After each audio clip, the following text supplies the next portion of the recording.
Hello, and welcome to my channel. I am Damien Marie AtHope. In the simplest terms, I am an atheist-humanist philosopher and prehistorical writer-researcher at DamienMarieAtHope.com. I am specifically an axiological atheist. An axiological atheism can be thought to involve ethical and value theory reasoned and moral argument driven apatheism, agnosticism, atheism, antitheism, antireligionism, secularism, and humanism. Axiological atheists can be understood as a value theory or a value science atheist. As an axiological atheism's ethically reasoned and constructive pro-humanity. I am an axiological thinker, value theorist. The science of goodness, worthiness, usefulness, valuableness, virtue, reliableness, accuracy, validity, morality, integrity, beneficialness, etc., etc. We axiologists have a value consciousness. And in general, we see the architecture of humanistic humanitarianism value in people that we see as dignity beings. Places and things are not. Axiology is a value theory. In its broadest sense, it involves areas of philosophy that are deemed to encompass some evaluative or evaluation aspect. Therefore, it crosses almost all domains in some way or another. Now for a more detailed terms as to what I am. I am an axiological atheist, an anti-theist, an anti-religionist, secularist, humanist, rationalist, writer, artist, poet, philosopher, advocate, activist with schooling in psychology, sociology, as well as I am an autodidact, self-taught in science, archaeology, anthropology, and philosophy. I promote science and am against pseudoscience, pseudo-history, pseudo-morality, things that are found in religion.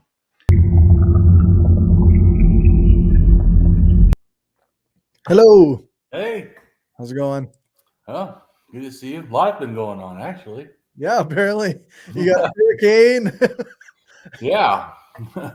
I don't even know if we're going to be back, man. We had no power for like 4 days. Wow. Fucking sucked. No kidding. I forgot how bad it sucks to have no fucking power. Yeah. All our food spoiled. Fucking, yeah.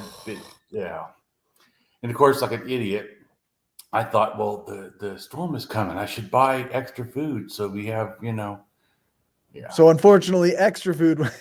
Yeah. So, well, also, I was under the delusion that, where I lived was not in the direct path of the hurricane, which actually ended up, I was in the direct path of the hurricane. Damn. I was like, what the fuck? But then again, you saw like it was like going to go one way, going to go another way, going to go, and so whatever. Yeah. It happens. And also I thought, I need to get a camp stove.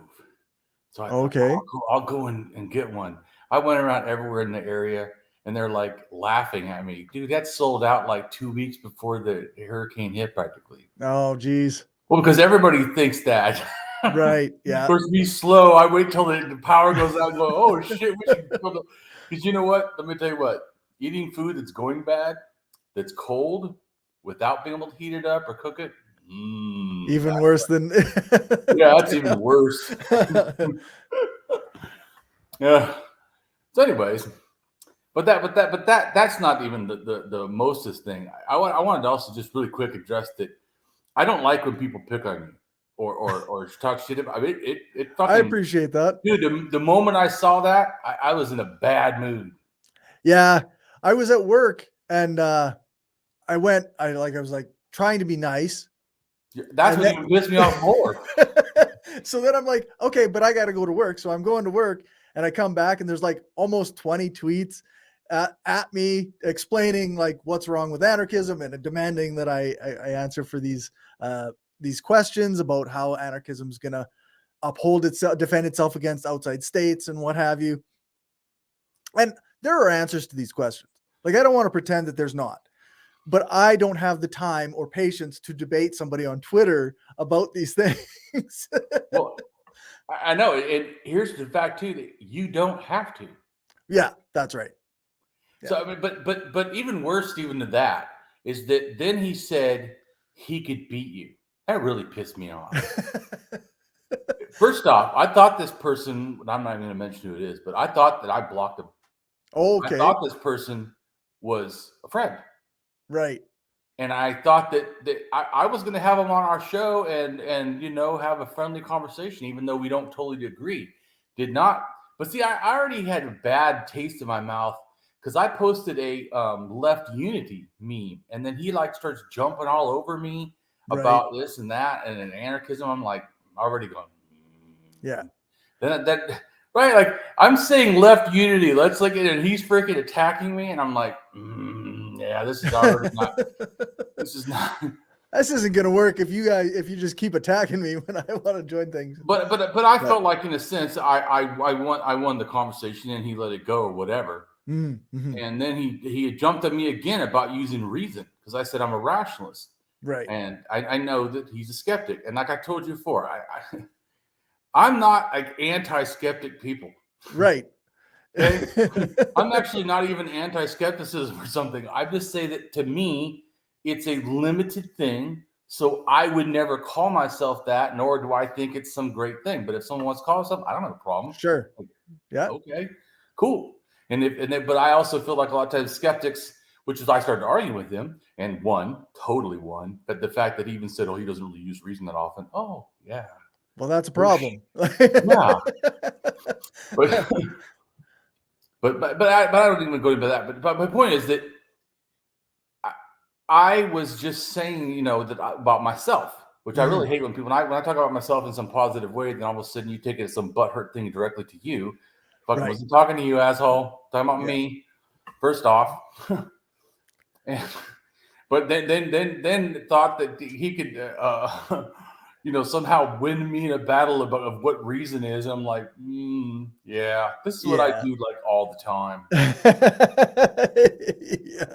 This is my bag, man. This is my bag. Not only am I good at arguing about just about anything, in fact, that could even be something I know nothing about and still kind of win an argument, because just like what I felt like he was doing to you, or just in general, he was doing it to other anarchists. Just making bullshit statements, whatever. Yeah, I can make bullshit statements and just hold the line and then toe you and then say what you did wrong and call it a logical fallacy when it is often, but that doesn't mean that. That's why I've also was pissed too, because I said because I was already losing like total confidence and respect for the person. Right. But how it treated you, how it already treated me was already making me have a bad taste in my mouth. How it treated you, and I feel like you're really a great person. Like, what the fuck? You coming at Cory like this, I'm already going, you must not be a great person. I mean, obviously. I do want to be like fair sometimes. Like, it'd be like, okay, well, maybe you're having a bad day or whatever. But then I said explicitly, like, I'm sorry, man. I don't have the time or the patience. You said friend. Yeah, that's right. Like, I don't have the time or patience to be arguing with you. If you want to have this conversation with someone else, that's fine. But it's not for me right now. And he didn't accept that, didn't appreciate it. Well, no, it continued to attack. And I just feel like that, and I won't deal with toxic people. That's why I already said that, and I know it probably offends people, and they can be offended, I guess, because people that are egoists or people that are nihilist anarchists, I won't deal with you. You're anti-humanist. You're being toxic. I don't have time, don't care. If you want to understand my position on axiology, which is about value and why I would never like your positions, go read on axiology, or go read my blogs. I have fucking tons of them on axiology and stuff to grasp why what you say is, to me, just toxic and I don't want to be a part of it. Yeah. Once again, though, did I ever say that they're not anarchists? No, like I do with anarcho-capitalists that are not anarchists. Right. Fine. I mean, I agree with that. To me, some of the things that you're saying sound like you shouldn't belong in anarchism. They seem contradictory to like the. But that's not what I say, and I didn't even say like they're pieces of shit or something. I just said go. You want to care about self so much, go be by yourself. I don't want to deal with you. Yeah. That's all I said. And I still say that. That's a strong position. And I also said in that same tweet, I said, but if you are humanist, I am willing to work with someone who's a humanist, even though I don't believe them when they say that they are that plus humanist. I go, Right. That's like when Democrats call themselves the left. I go, yeah, I totally believe you. Yeah. I'm thinking you don't know what that word means, but I mean, don't if you want buy to it, say you're part of me, okay, but yeah. I'm just saying, so the fact that those words are contradictory. And here's your thing too. It's not like I go read theory. Okay. Right. I am an axiologist, so I grasp value and logic. And axiology demands, in a sense, there's just a structure to all the things that you make, just like in the logical statements or reason. So reason, logic, all that's like in critical thinking, it's all part of like axiology. So because I think in this sort of a theorist type of way, right, just when I hear egoist and nihilist and I understand the positions even lightly, I already knew they're anti-humanist. I never looked it up. Right. But then when I looked up anti-humanist, they come up. What a fucking shocker. Yeah. Not to me, who already grasped value. Yeah, that's right. It's interesting. Like, I don't want to necessarily lump everybody together, but I find that often people, when they get into theory, they read one theory and then they read another book on the same theory and they start attaching themselves to a particular identity. And then they lose track of the fact that they might not be 100% correct all the time. Well, yeah. Well, in fact, so that the post, right, I've blocked like, I don't know, 15, 20 now of nihilists and right, egoists because they keep talking shit. But that's fine. Keep coming because then I know who to block. Yeah, that's right. Thanks. But the two first ones to me were the most ridiculous of all of them. All the other ones are actually saying they agree. That's exactly what it is. Or they're saying, great, I didn't know that. And now I do have even better. I agree. So good, block. Right. But the first two ones said, oh no, by 90% of people that are, nihilist or egoist are humanists. And I was like, yeah, I don't believe that. I mean, show me where in your theory that it says that you can be a humanist and an egoist, or a humanist and a nihilist. Like, I don't think you can. And like I said, and I showed him a quote from Nietzsche and from talked about Stirner, and they both are saying that humanism is to them a secular religion or whatever. Yeah, which is, I mean, a contradiction in terms, right? Well, here's how I always guys laugh. And right, yeah. So you didn't demonstrate why it's wrong. Yeah, see, this because it goes back to me logical fallacy, which I don't like to argue with people because I used to be an activist and I did direct action all the time, argued with any asshole that would come my way, or any person in error, or any person that was misunderstanding something. I would just go off on them, right? And either teach them or go be aggressive to them. Now just block. I teach. That's it. I don't care. I don't have time like you. I don't have time. I don't want to waste my time, energy. I already spend too much time on Twitter. I'm not arguing with anybody. Exactly. If you don't want to be with what I'm doing, go be you. Yeah, that's right. Go be you. In fact, I had like, I don't know, like 30 people or something, 20 something people, at a given, like within a couple days, leave my account. I have several thousands now, but leave my account like all at once. Like, hey, maybe I said something I don't like. Go be you. So be it. Yeah. Well, and then guess what? For people that did that, I'm not like about 15 new people came back. So I mean, or whatever. I don't even care. It's like this is people understand. I do not post to get followers. Right. I've got a lot of followers now. I started at 300 when I came back to Twitter, and I now have almost 8,000 or 7,000. Right. Yeah, and it's not because I like do some kind of post trying to get. In fact, I generally just post whatever fuck I feel like. Yep. Or I spam post my own fucking page. Hey, so what? Well, the trick, I mean, this is a social media trick, right? Is if you post a lot, then you show up a lot. and people Yeah. see you. And if they like one thing and, you know, follow you, then they'll follow you and see more of your stuff. And that's Right. just, you know, just the logistics of social media is if you post that, like, that's why I don't have a lot of followers. I don't post that much, like 3 or 4 times a day at the most, usually. Yeah, and I try to share your stuff always because I think that you should have. I'm like dumbfounded. Why does Cory not have more followers? He deserves a shitload more. Quality person. There's a lot of shit out there. Yeah, I made one tweet that was snarky to the Edmonton police, and it's got like 600 likes or something. It's the biggest tweet I've ever had. I've been on Twitter since 2009. Yeah, That's well, fine. that's the other That's thing too, is fine. that people often don't seem to care about substance. They just care about, just like that person was saying, and that's why I was going back to that person that I blocked that attacked you. To me, I said that I wanted to see what they responded to what I said, and what I responded to them and said that it doesn't matter who can win a debate. That is no proof on either side that you've won. Yeah, that's right. And one in the fact of that you have proven that your thing is the best or accurate or whatever. Yeah, you can. Christians sometimes can win a debate. That doesn't prove that atheism has failed. Exactly.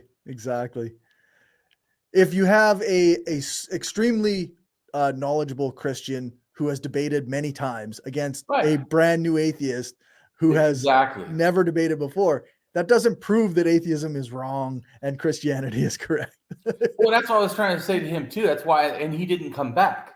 I was waiting for him to come back and say something. He said nothing to me, which also says a lot. Yeah. For someone who bragged about being able to win people in arguments. Oh, because of the last time we had a reason argument and you admitted loss?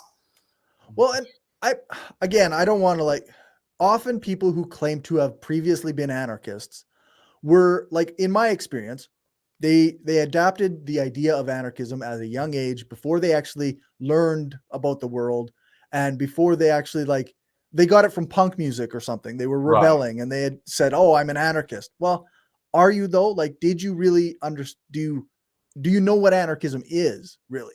Or are you just rebelling? And that's fine. It's fine to rebel, but also most anarchists at a certain point reach an understanding of the world and then an analysis of structures of power. And we're not just talking out of our asses because we don't want people to boss us around. Well, I totally agree. But that's to me the difference between anarchy as like a behavior or anarchy as a political philosophy. Right. Yeah.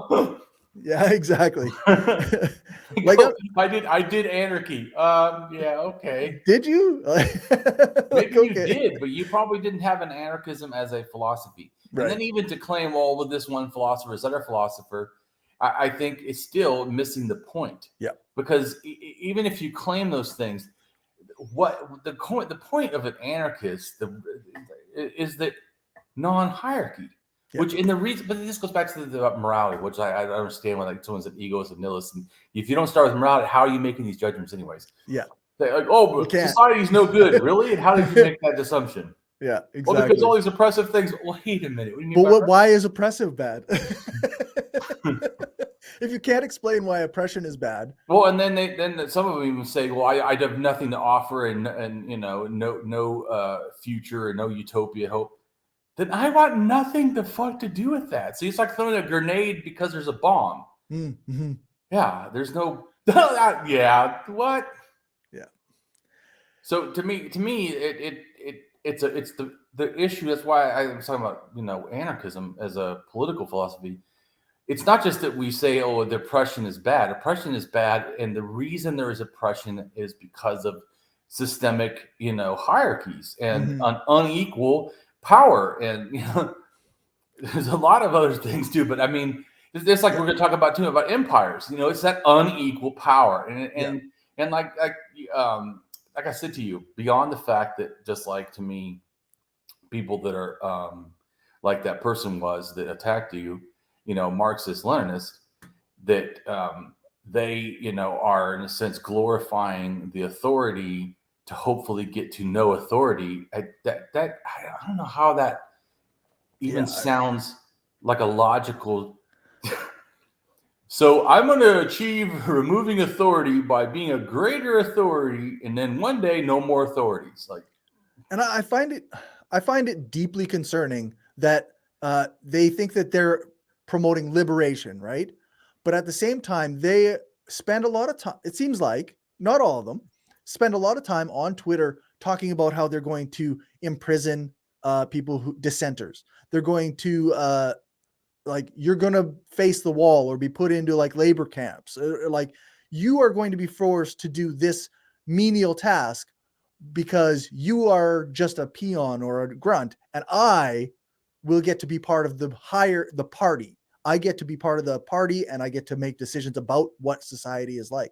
Like, it seems like it's concerning to me that that's the way they view the world. That's not freedom. That's not liberation. It is concerning. And it's also concerning, even worse to me. Okay, like I told you before, let's believe that they may be right. They need some stage, but I don't hear them focus on it being a stage. Yeah, I hear them focus on we need centralized authority. Yeah. Okay, and then we'll eventually stop that, right, and get classless, stateless society with no money. No. Yeah, we need centralized power. We need a planned economy. Yeah, because that's what I'm saying about it. To me, it's disingenuous to ask an anarchist, how are you going to fight statism?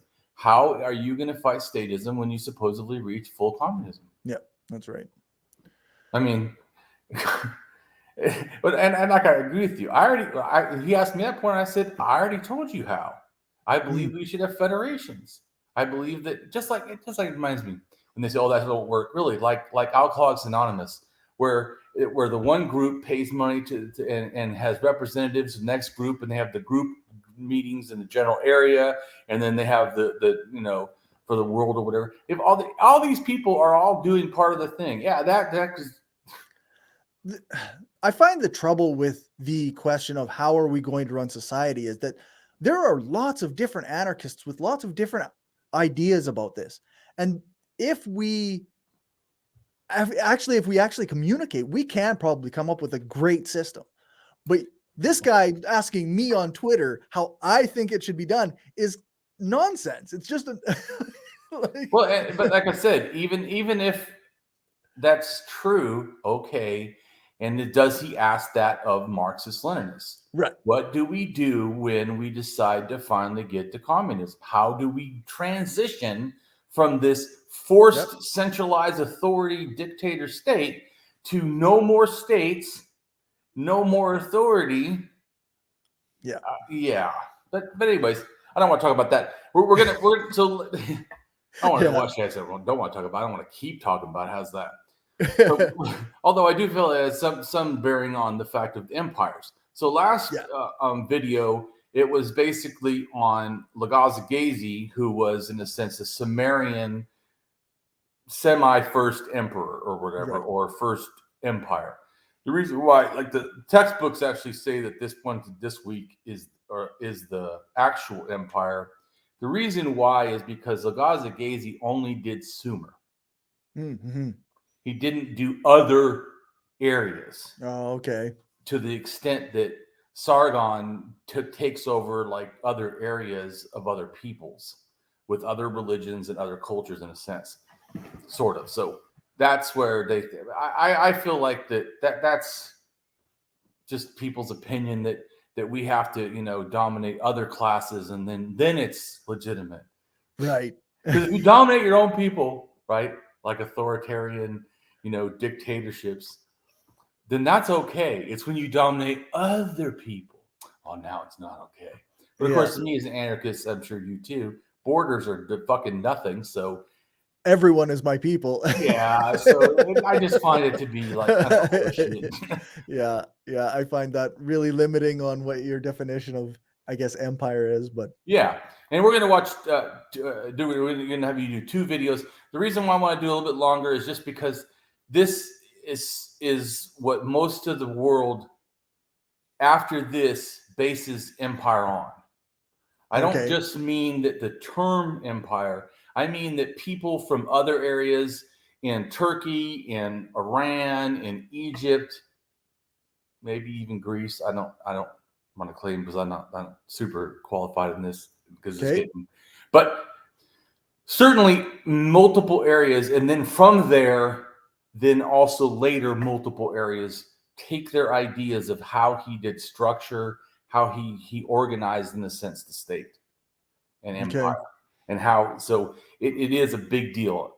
And I just can't remember like how far out it went, but I do know that it absolutely eventually, because people then read older stuff and or whatever, or they don't even know. Let's say they don't know it's from him. They just, oh well, Egypt did this, or say Turkey did this, or Iran did this, and they read it in a sense and learn from their strategic whatever power structures or whatever, but they're actually doing it from this guy. But Okay. that's why I want to do the 2 videos. This guy actually didn't do it all himself. Once again, he stole the ideas from Daisy, who did it from Samaria, which Yeah. I actually say is the true first empire in a sense. You could almost say, or we could have almost said, that Egypt was really the first empire because it did north and south together. But because those were almost shared cultures together, 2 different kings. The other one's the reason why they say it's an empire of Sumer is because they all had their own state. So it was since multiple states. So it wasn't just 2, say 46 or so. I don't know exactly. I shouldn't say numbers, but whatever, a bunch. I'm just saying so it's a bunch got put all into one thing, and that's why they all had their own king in a sense, all had their own, in a sense, structure, even though they shared similar sort of religion. Okay. But where it's a little bit different in Egypt, although I would say that almost is like, if nothing else, maybe a pre-empire before, because that happens at 5,100 with the first dynasty, but it's probably not till about 4,000 something that it actually becomes really truly kind of empire-ish. Okay. But it doesn't really go out very much. It goes a little bit into Israel area, or whatever. But Turkey is coming down, so there's like a buffer zone. Okay. But certainly, like I said, this Sargon, which they call him Sargon the Great, but I was just like Alexander. So if you kill a bunch of people, you're fucking great. Somehow that makes you great. So do you want me to read this pre-show script? Yeah, I want first? you to read the pre-show stuff first. I just talked about this stuff because I felt it was relevant. No, that sounds good. And at least people know where I stand. If I block them because they attack you, then they. Yeah, that's right. In this show, we will talk about the expansion of what is to some the first empire, the Acadian Empire. Therefore, let's address what empire means both in the past, like the Roman Empire, and more recently, the British Empire, the Russian Empire, or the American Empire.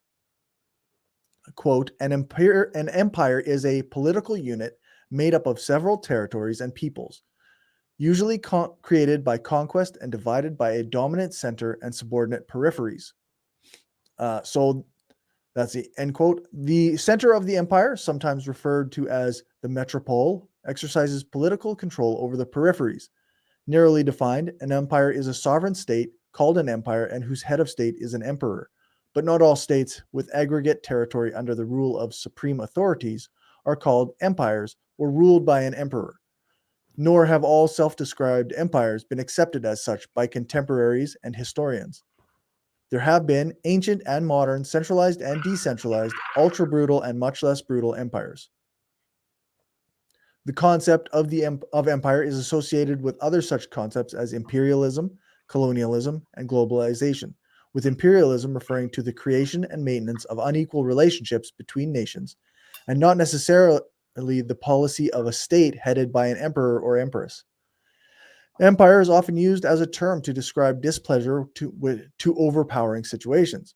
Empire and colonialism are used to refer to relationships between a powerful state or society versus a less powerful one. Michael W. Doyle has defined empire as an effective control, whether formal or informal, of a subordinated society by an imperial society. Furthermore, empires can expand by both land and sea.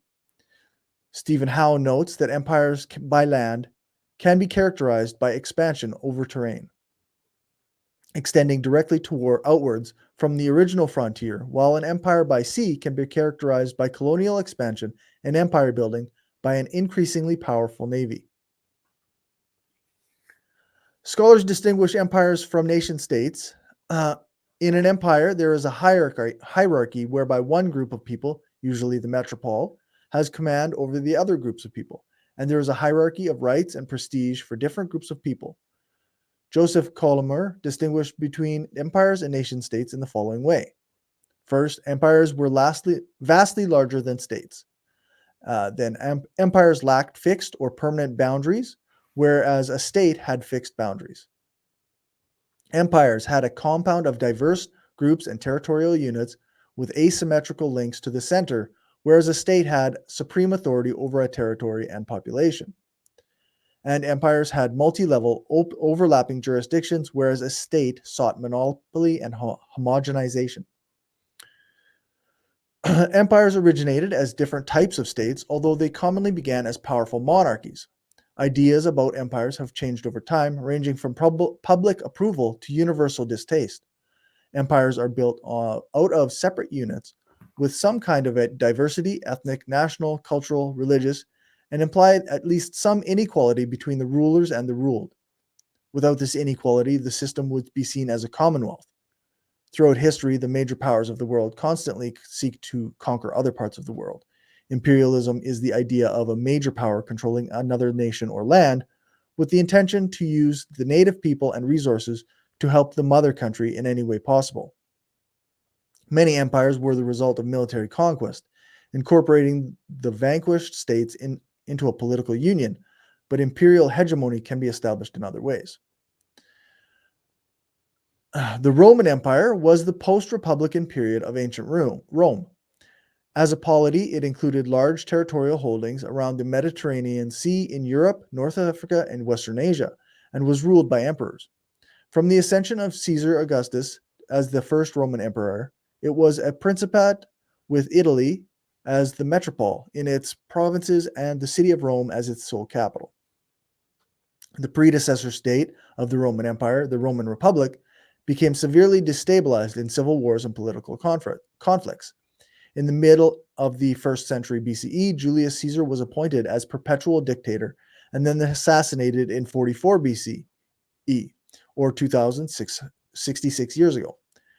The empire was later ruled by multiple emperors who shared control over the Western Roman Empire and the Eastern Roman Empire. The British Empire was composed of dominions, colonies, protectorates, mandates, and other territories ruled or administered by the United Kingdom and its predecessor states. It began with the overseas possessions and trading posts established by England between the late 16th and early 18th centuries. At its height, it was the largest empire in history, and for over a century was the foremost global power. By 1913, the British Empire held sway over 412 million people, 23% of the population of the world at the time. And by 1920, it covered 35.5 million kilometers squared, or 13.7 million square miles, 24% of the Earth's total land area. The Russian Empire, also known as Imperial Russia, spanned Eurasia from 1721 to 1917 and also held colonies in North America between 1799 and 1867. From the 10th to 17th centuries, the land was ruled by a noble class known as the boyars, which were members of the highest rank of feudal nobility, above whom was the Tsar, later adapted as the Emperor of all Russias. Tsar, also spelled with a C instead CZRAR instead of TSAR, is a title used by East and South Slavic monarchs. The term is derived from the Latin word Caesar, which was intended to mean emperor in the European medieval sense of the term. A ruler with the same rank as a Roman emperor, holding it by the approval of another emperor or a supreme ecclesiastical official, or aka the Pope or the ecumenical patriarch, but was usually considered by Western Europeans to be the equivalent to king. it lends its name to a system of government, czarist, autocracy, or Tsarism. Until the 1905 Russian Revolution, the Russian Empire functioned as an absolute monarchy, following which a semi-constitutional monarchy was nominally established.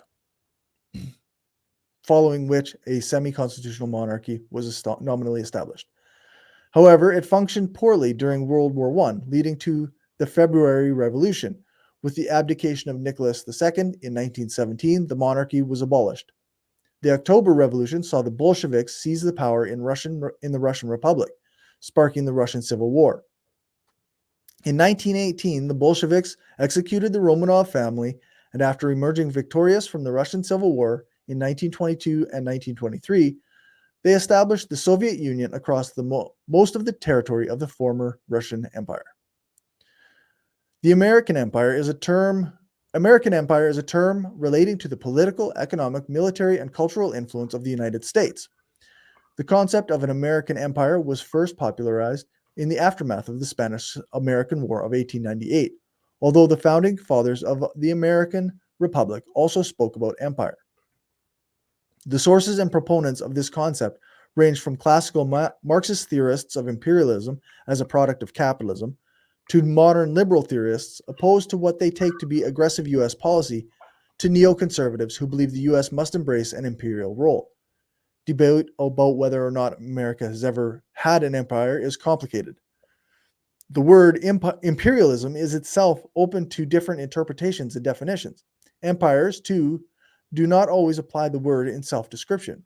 On the other hand, few deny that after the end of the Cold War, the U.S. is the major power in the world. Whether the U.S. is an imperial or a non-imperial power may be a question of semantics. And to us, of course, that is true. Yeah, that's right. Yeah. Yeah. Sure seems accurate to me. Yeah. I'm not sure how much debate there really is. Well, the debate is that people just don't want to call it that because they want to glorify America as like the land of the free, home of the brave, and just, suck the propaganda tit as hard as they can. Yeah, that's right.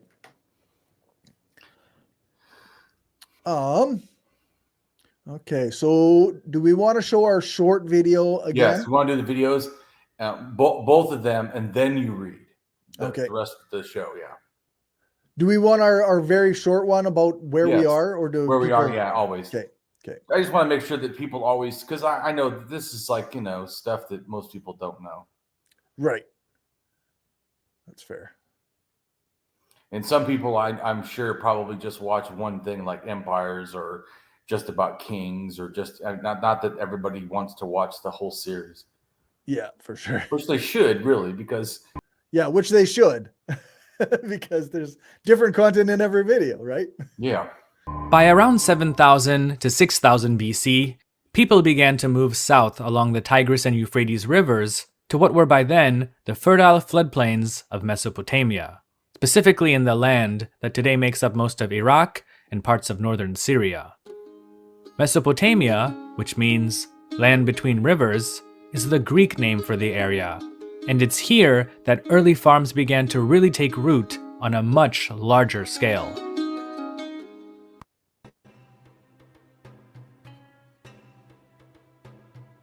During the late 24th century BC, ancient Mesopotamia underwent a period of continual war over control of the region.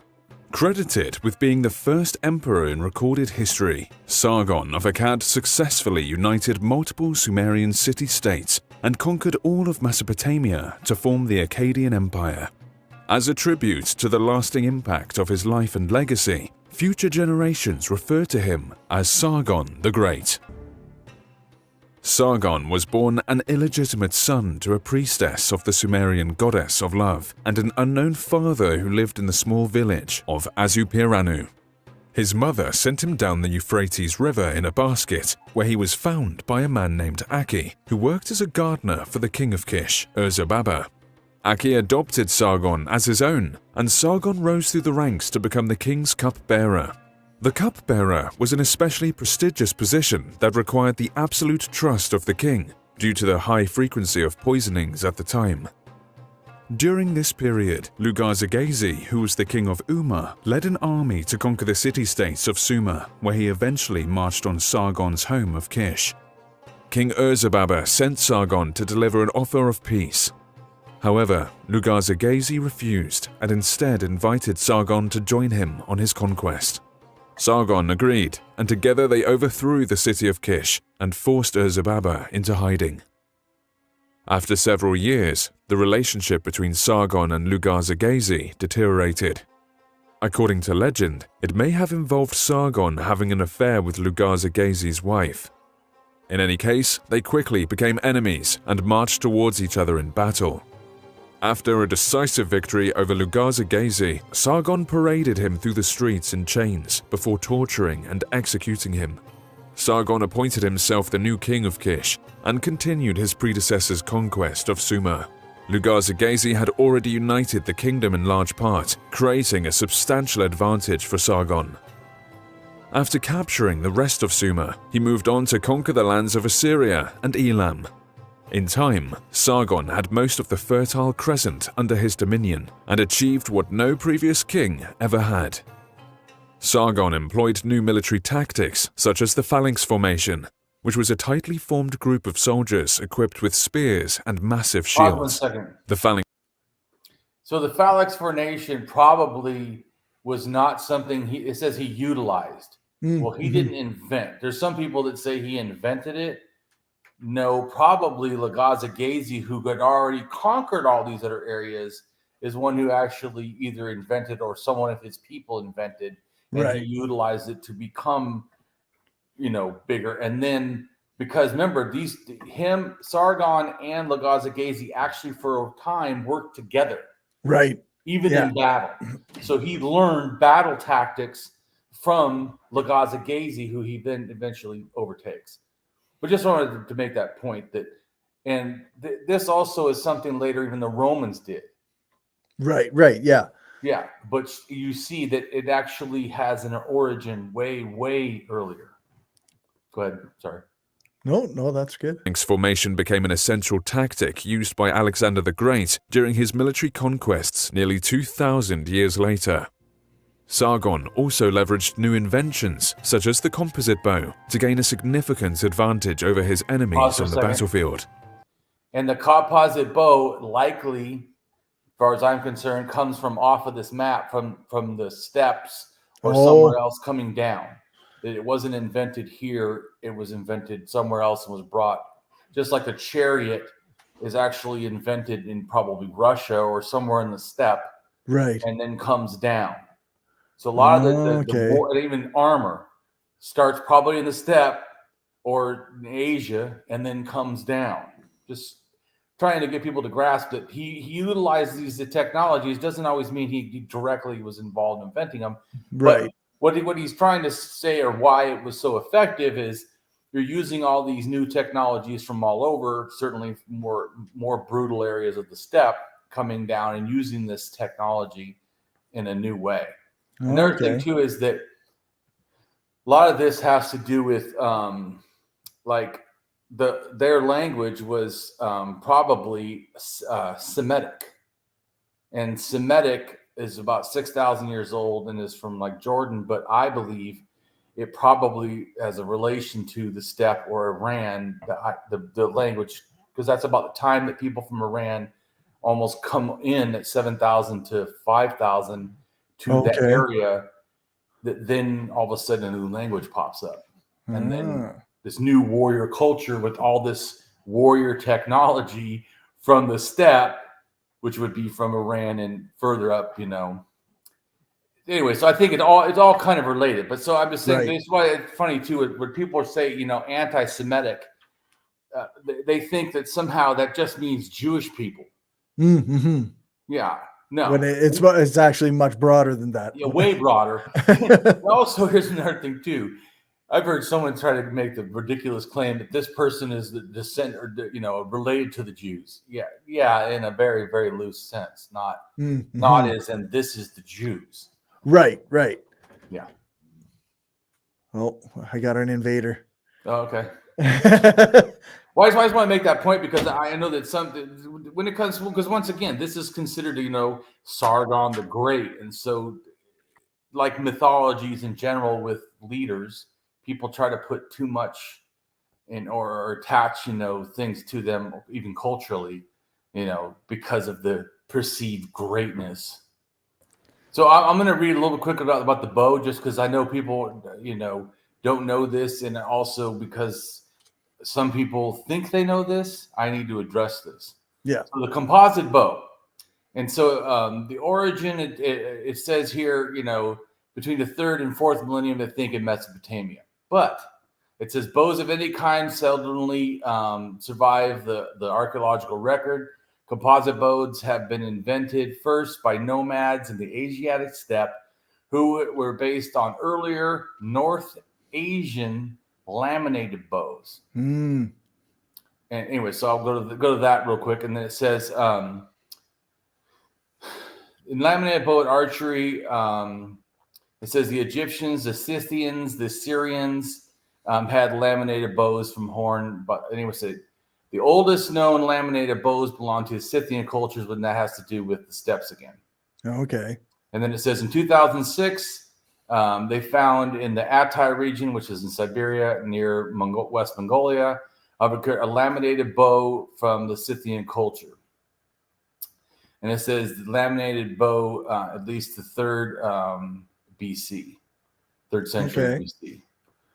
So anyway, but the point I'm trying to say is that a lot of this stuff that people think is only limited to the area of the Middle East actually often comes not really from there. Because the whole world exists at this time still. well, and this is what goes back to, like I was saying to you, that a lot of people, and here's the other thing too, is that it goes back and forth. Right. The technologies don't stay like in the Middle East or stay in the steppe. They go back and forth like a damn highway. Right. And so a lot of people, that's what I was telling you before, why I don't like how Eurocentric or even like the Middle East. So the biggest reason that I think that a lot of people focus on the Middle East is really originally because of the Bible. Right. So otherwise they'd be really focused on Europe and not even so much the Middle East. Yeah, probably.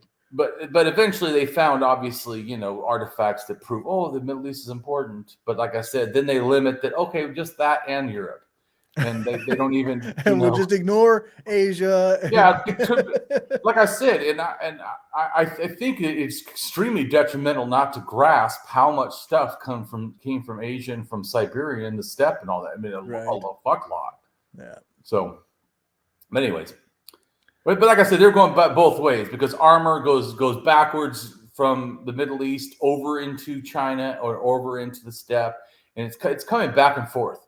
So, in other words, like a more basic bow made it came down may not even. One of the things, just real quick, one of the reasons why, let's say, the steppe maybe had some ideas and then they, in a sense, perfect them here, just like Egypt. Egypt got the chariot in a very crude form, more like a wagon almost. And then they turn it into this really sleek, like Lamborghini type of, or whatever, type of chariot. Becomes something totally like fast and light and way more technological than it had started.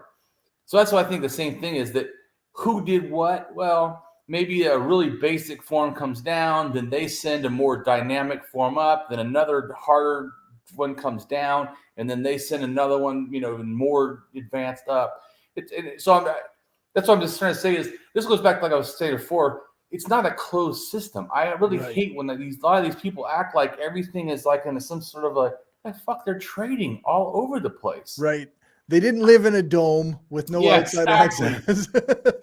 Right. And so, but I feel like when they study things and I go, well, what do you know about Asia? Like, well, I don't know anything. Well, what the fuck?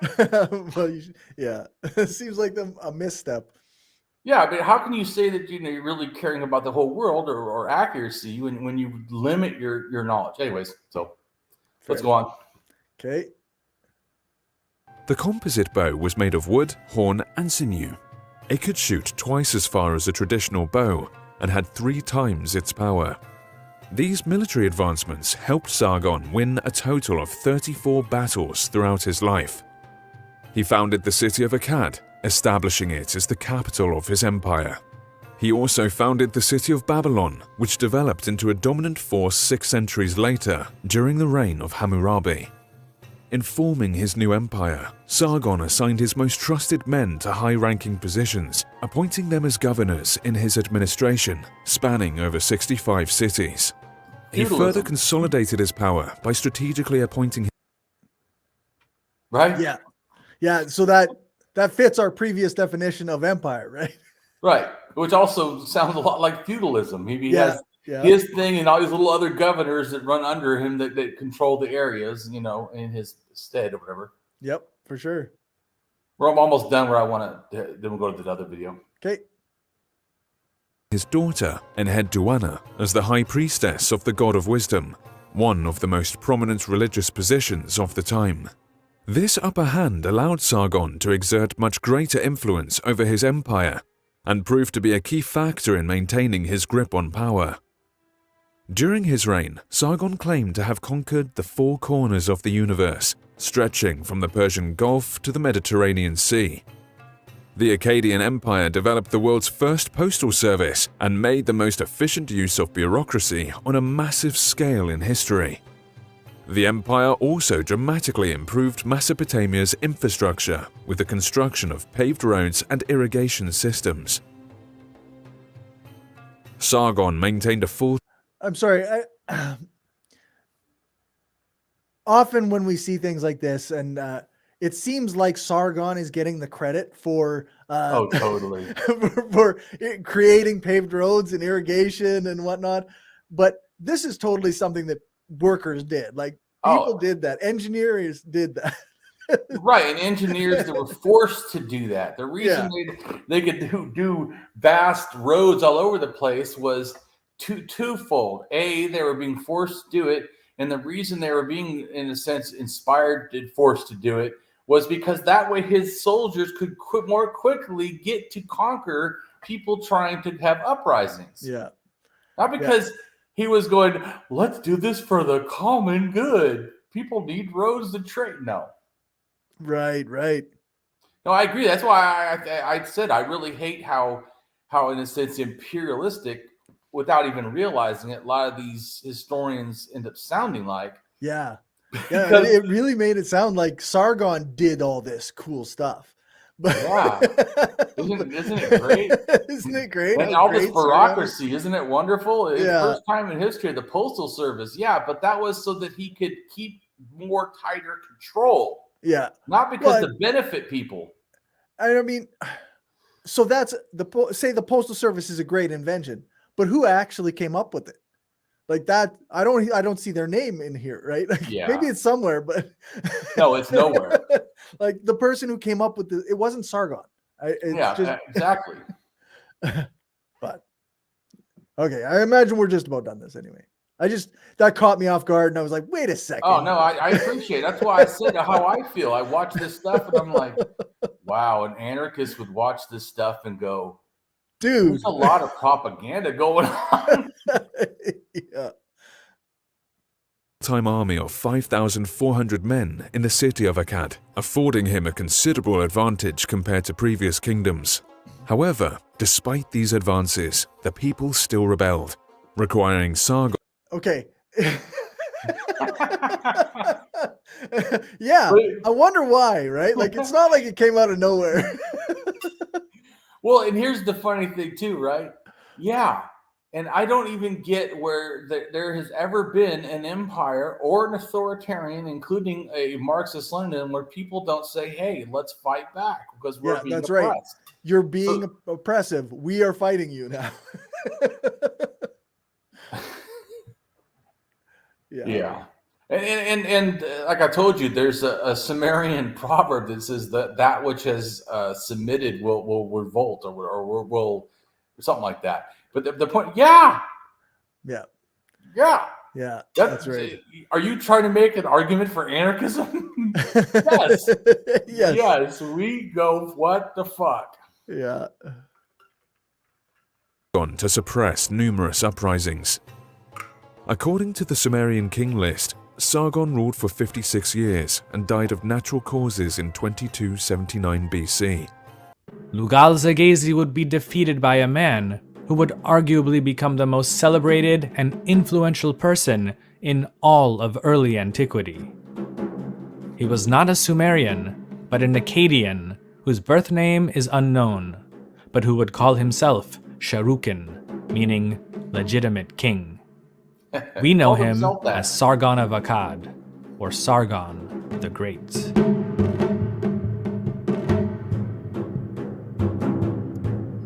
The early history of Sargon is obscured in myth and legend.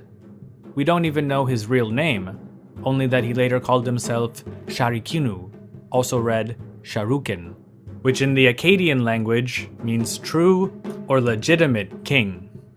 One story of his early years is that his mother, who was a priestess of the goddess Ishtar, the Acadian name for Inanna, cast him away in a basket down the Euphrates River, where he was eventually picked up by a gardener who raised him. The legend continues, with Sargon eventually becoming the cupbearer of Ur-Zobaba, the king of the city-state of Kish. It was during this time that Lugal-Zaghazi of Umma was gobbling up the city-states of Sumer into one great Mesopotamian power, with Uruk as its new capital. However, his plans for Near Eastern domination came to an end when Sargon and his band of followers marched south from Kish to Uruk and captured Lugal-Zaghazi. The document known as Sorry, that's a bit different from the story we heard in the other video. Right, which is why I had us watch the other video. Yeah. Because this guy, although also probably trying to tell the truth, has left a few things out. He jumps around a lot, which is why I also have you read stuff. And when I watched this, I went, great video as a general, total video, but man, he left so much stuff out that I feel like you can get the wrong impression. And also, like I said, I really wanted to address this from a leftist and an anarchist position, not just statist, Yeah, like often like these discussions, videos, and I'm not saying that these guys do it on purpose.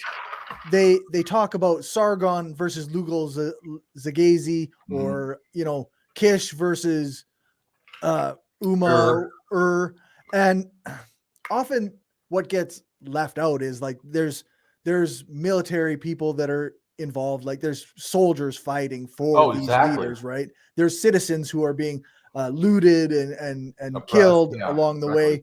Like it's all very like state versus state, so whatever, right?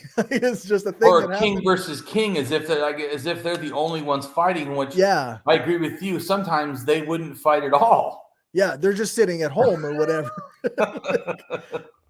Yeah. Like the guy who ruled Kish, like you say, like he sent Sargon to go do his fighting. Right. So, I mean, actually, there's one thing that says that maybe he sent him actually to get killed. Right. Okay.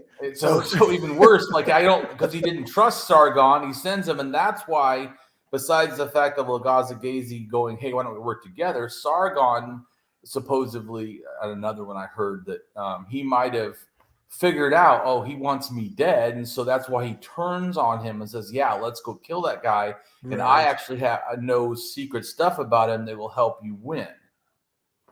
I mean, but this one, it doesn't even explain that they actually were working together for a while. Right. Yeah. It's just like Sargon went and defeated Lugal-Zaghazi. Yeah. And that's it. So. Well, I think also the other one, he says the Lugal-Zaghazi wasn't just captured, but he was tortured and then killed after being imprisoned. Well, this one, I think he just says, oh, well, we don't know. Right. Which is not really accurate, because they kind of know. I mean, they don't. What they should say is, we don't know what he tortured him and in what ways.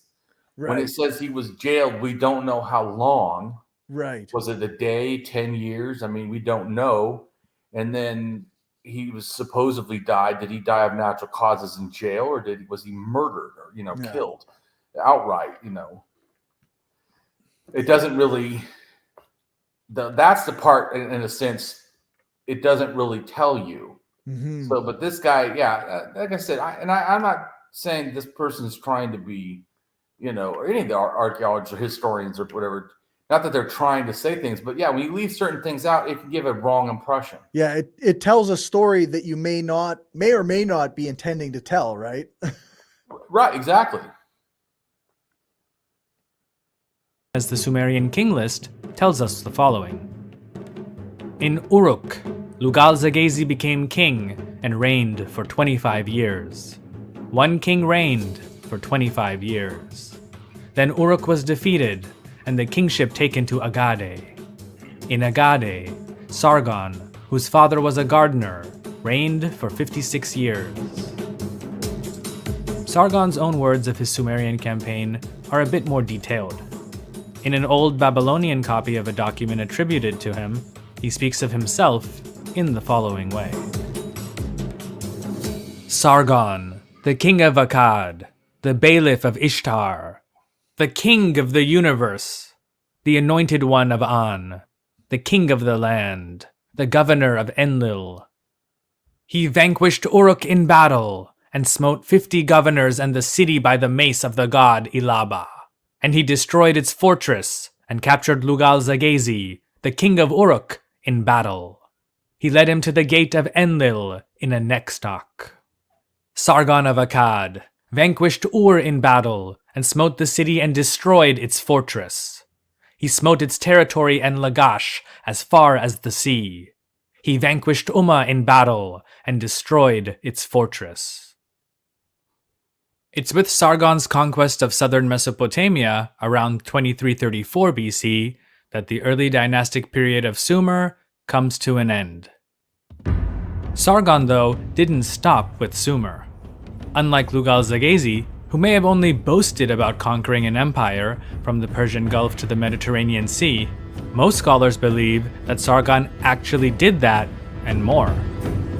One could go on about the conquests and exploits of Sargon, his two sons, and his powerful grandson, Naram-Sin, but these are stories for another time.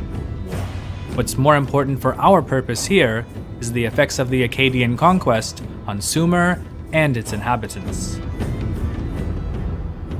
The people that we know as the Acadians came from the land just north of Sumer, known as Akkad, what would now make up a good part of central and northern Iraq. For centuries, they had lived side by side with the Sumerians, and may have even constituted sizable populations. And they actually might have come from where the Semitic people probably originated, which is over by Israel and Jordan. Okay. So they actually put it even further, in a sense, north and west. Okay. It's not even on this map that you're Right. seeing. It's even way, way further. So they came down, and then, but also when it says come down, they probably, as you said, conquered their way down, Right. and then they hit, in a sense, in more metropolitan power, like the Marxist-Leninist says, "What do you do when the other states come?" So, well, that state just sat on the border and basically waited and kept amassing troops. Yeah, built power on the border until Yeah. they were comfortable enough to go in. Right. That's probably more accurate, because the Semitic language, I think, is close to, or they speculate on a Bayesian map or whatever, that it's about 6,000 years old, which is, like I said, very close to the origin of where the Bible says, which is also Semitic origin stuff. Right. The first person. So I think that could have not a reality, but at least reality to the Semitic language.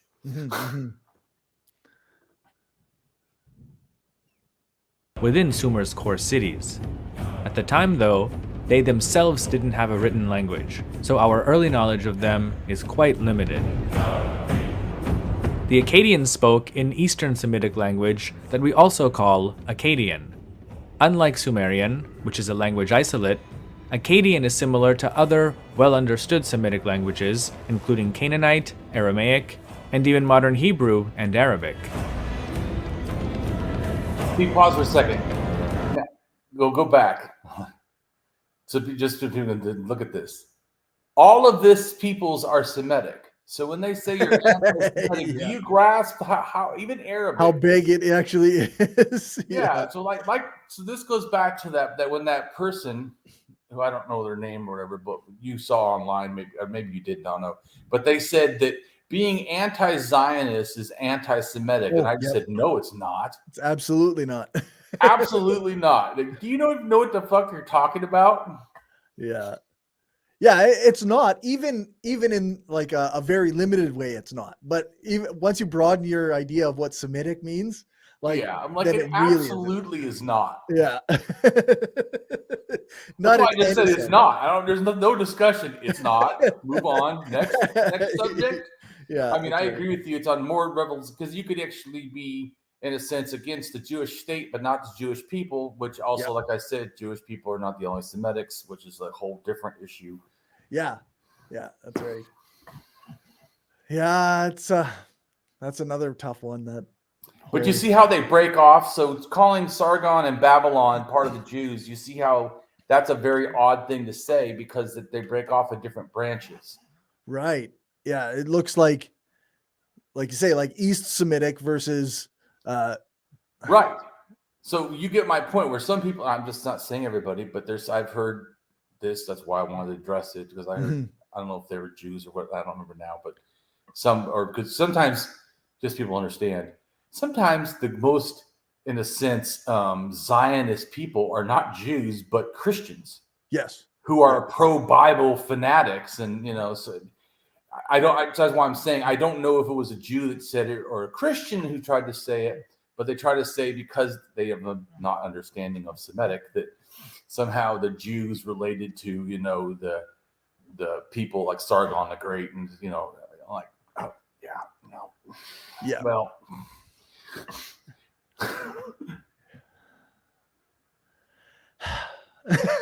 yeah, I'm like, once again, do I have time to argue with people online that don't know what the fuck they're talking about? Not really. There's not enough time in the day.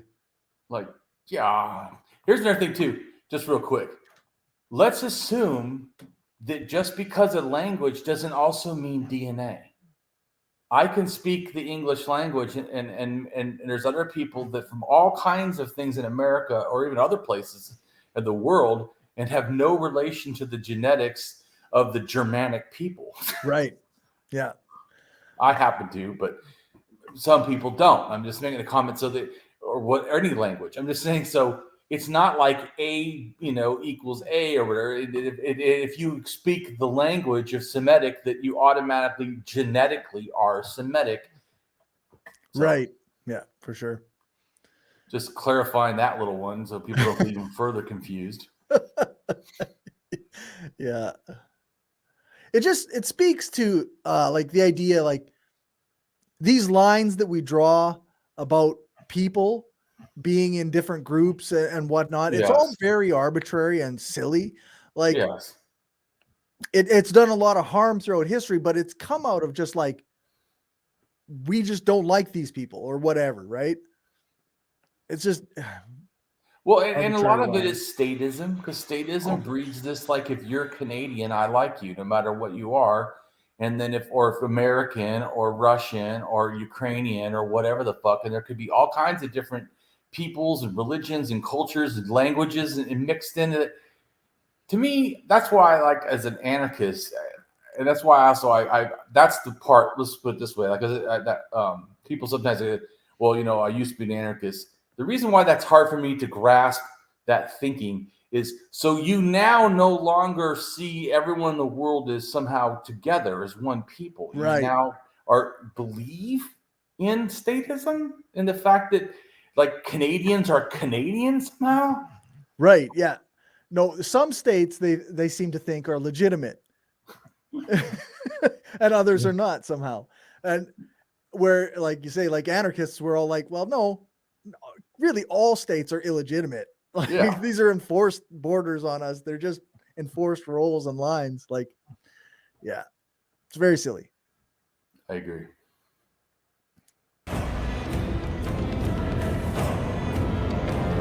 When Sargon conquered all of Sumer, he made the Acadian language the official one and adopted the Sumerian script for its written form. This, though, doesn't mean that Sumerian was not. So everyone who ended up speaking Acadian were originally Sumerian, not speaking Acadian. So the fact they all started speaking Semitic in that area wasn't by genetic choice, but by force and power from authority top down. Like colonization or Yeah. empire. like the whole belief that America, that you speak English or you're not an American. I mean, it's right. Yeah. Yeah. So then when a state such as America were to expand its borders, like it did in 1794 when it took over a giant part of Mexico, right? Now you're like, hey, now you have to speak English here because this is America. Yeah.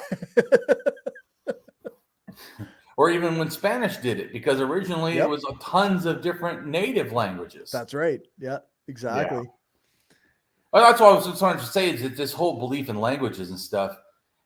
Yeah, a lot of times it's not that never languages spread with genetics, but it is also wrong to think that it always spreads with genetics. Right. Like I said, right here, he comes to an area that does not speak this, that is a totally different people. They're not even Semitic people, and goes, hey, guess what? You're going to start speaking some Semitic.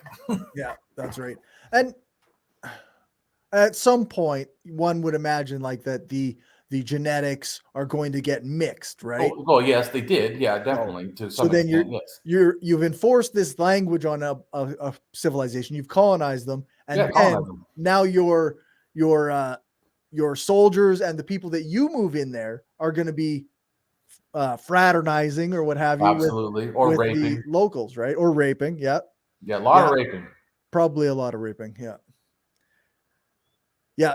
By force, putting your genetic code into the world, which again speaks to why it's very silly to draw these lines, right? It really is. And let's just say that all this stuff had happened. As an anarchist, I'm like, well, what's the best way to be for the future? It certainly is not to continue this bullshit of lines. Yeah, that's right.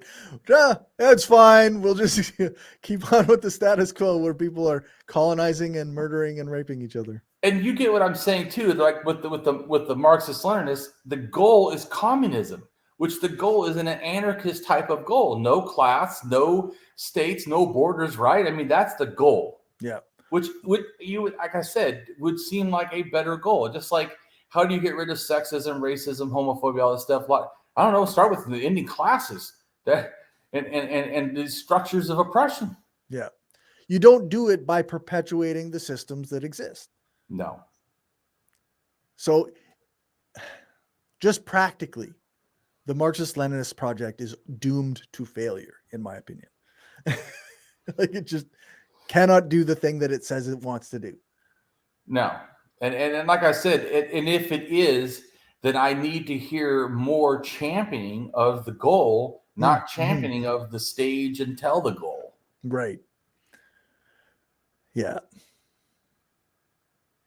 No longer spoken or even written, but that it was slowly being replaced in daily life, as all official documents and proclamations were now in Acadian. Sargon seems to have taken a great deal of pride in the fact that he was not of noble birth, something that he stressed in early autobiographies of himself. Perhaps this made him more relatable to the average person. After all, how else could an Acadian outsider muster enough power and influence to topple the Sumerian establishment and unify them all under his banner? He broke. Pause a second, but that also does mirror Indo-European beliefs that the king is, in a sense, three things. The king is the ruler; he is of the people, in a sense. So, and it's a spiritual stuff, religious stuff. Okay. Like religious leader, a practical leader, or a state leader, a person of the people, and a religious leader, something like that.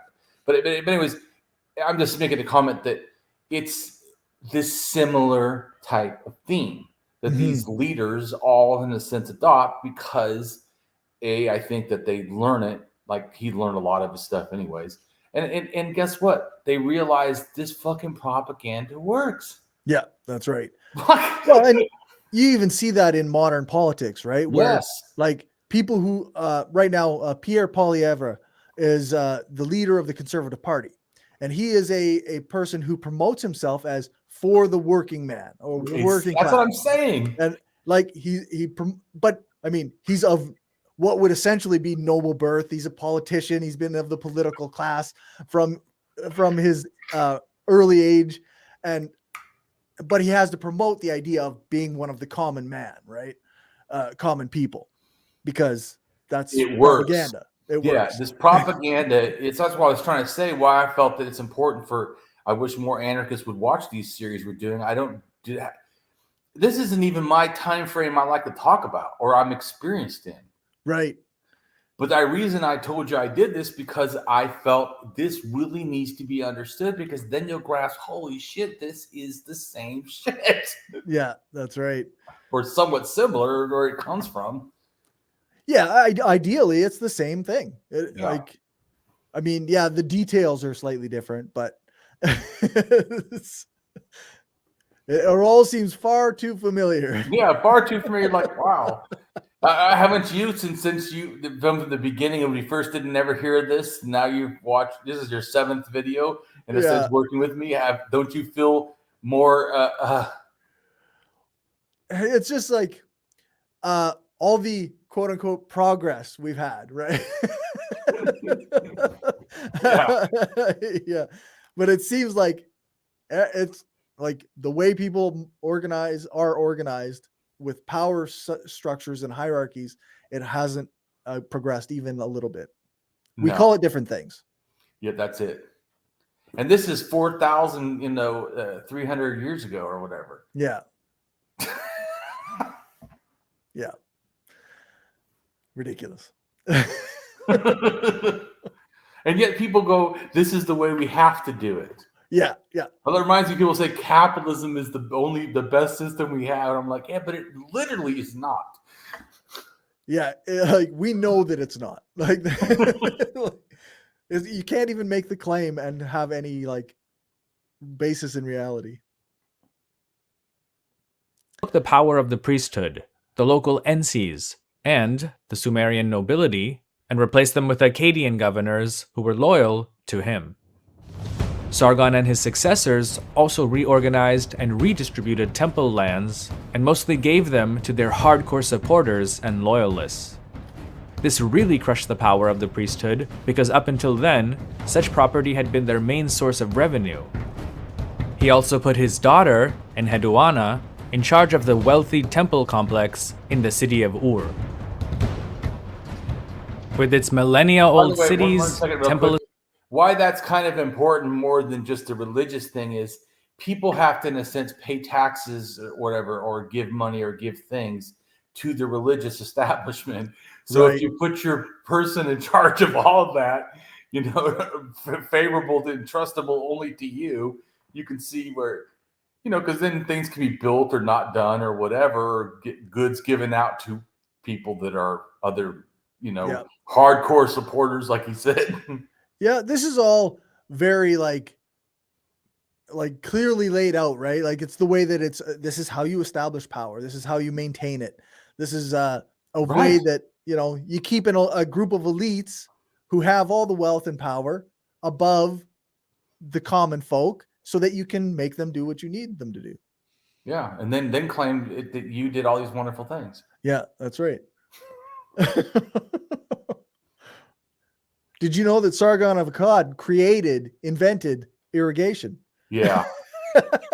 No. In fact, the irrigation ends up first, probably in China. Yeah. But if not there, then certainly Israel by 7,000 years ago, which is like what, 3,000 years before this stuff, or 2,000 something before this. So yeah, but Sargon did all these great things. He wasn't just a conqueror. He invented all the things. He had the ability to expand it because he had a forced labor force. Yeah, that's right. Okay. Yeah. Establishments and other institutions, Sumer had been the center of civilization in Mesopotamia, the Near Eastern region, and possibly even the world up until that time, although the civilizations of China, Egypt, and the Indus Valley were also on the rise. Sargon, though, shifted this center when he established his new capital of Akkad on the Euphrates River, better known as Agade. It was here that he built palaces and temples dedicated to his patron deities, specifically the goddess Ishtar and the warrior god of Kish, Zababa. Not only did Agade become the political center of the Akkadian Empire, but its main economic hub as well.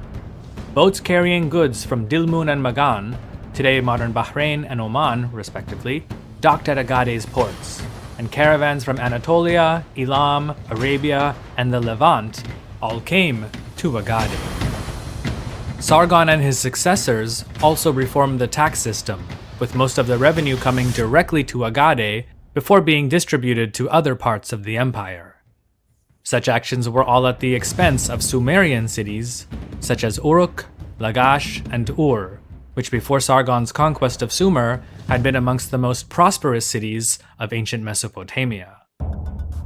As far as we know, Sargon kept a pretty tight grip on power during his reign between 2334 to 2279 BC. When he died, several rebellions broke out, and his sons who succeeded him, first Rimush and then Manishtushu, had a difficult time keeping the empire together. The cities of Sumer were in constant rebellion, and only subdued after much violence and brutality. Though Sargon's grandson, Naram-Sin, was able to stabilize and then expand the Akkadian Empire into new territories, by the end of the reign of his successor, Shar-Kali-Shari, in 2193 BC, the Akkadian state may have held little territory outside of Agade. That's good. All right.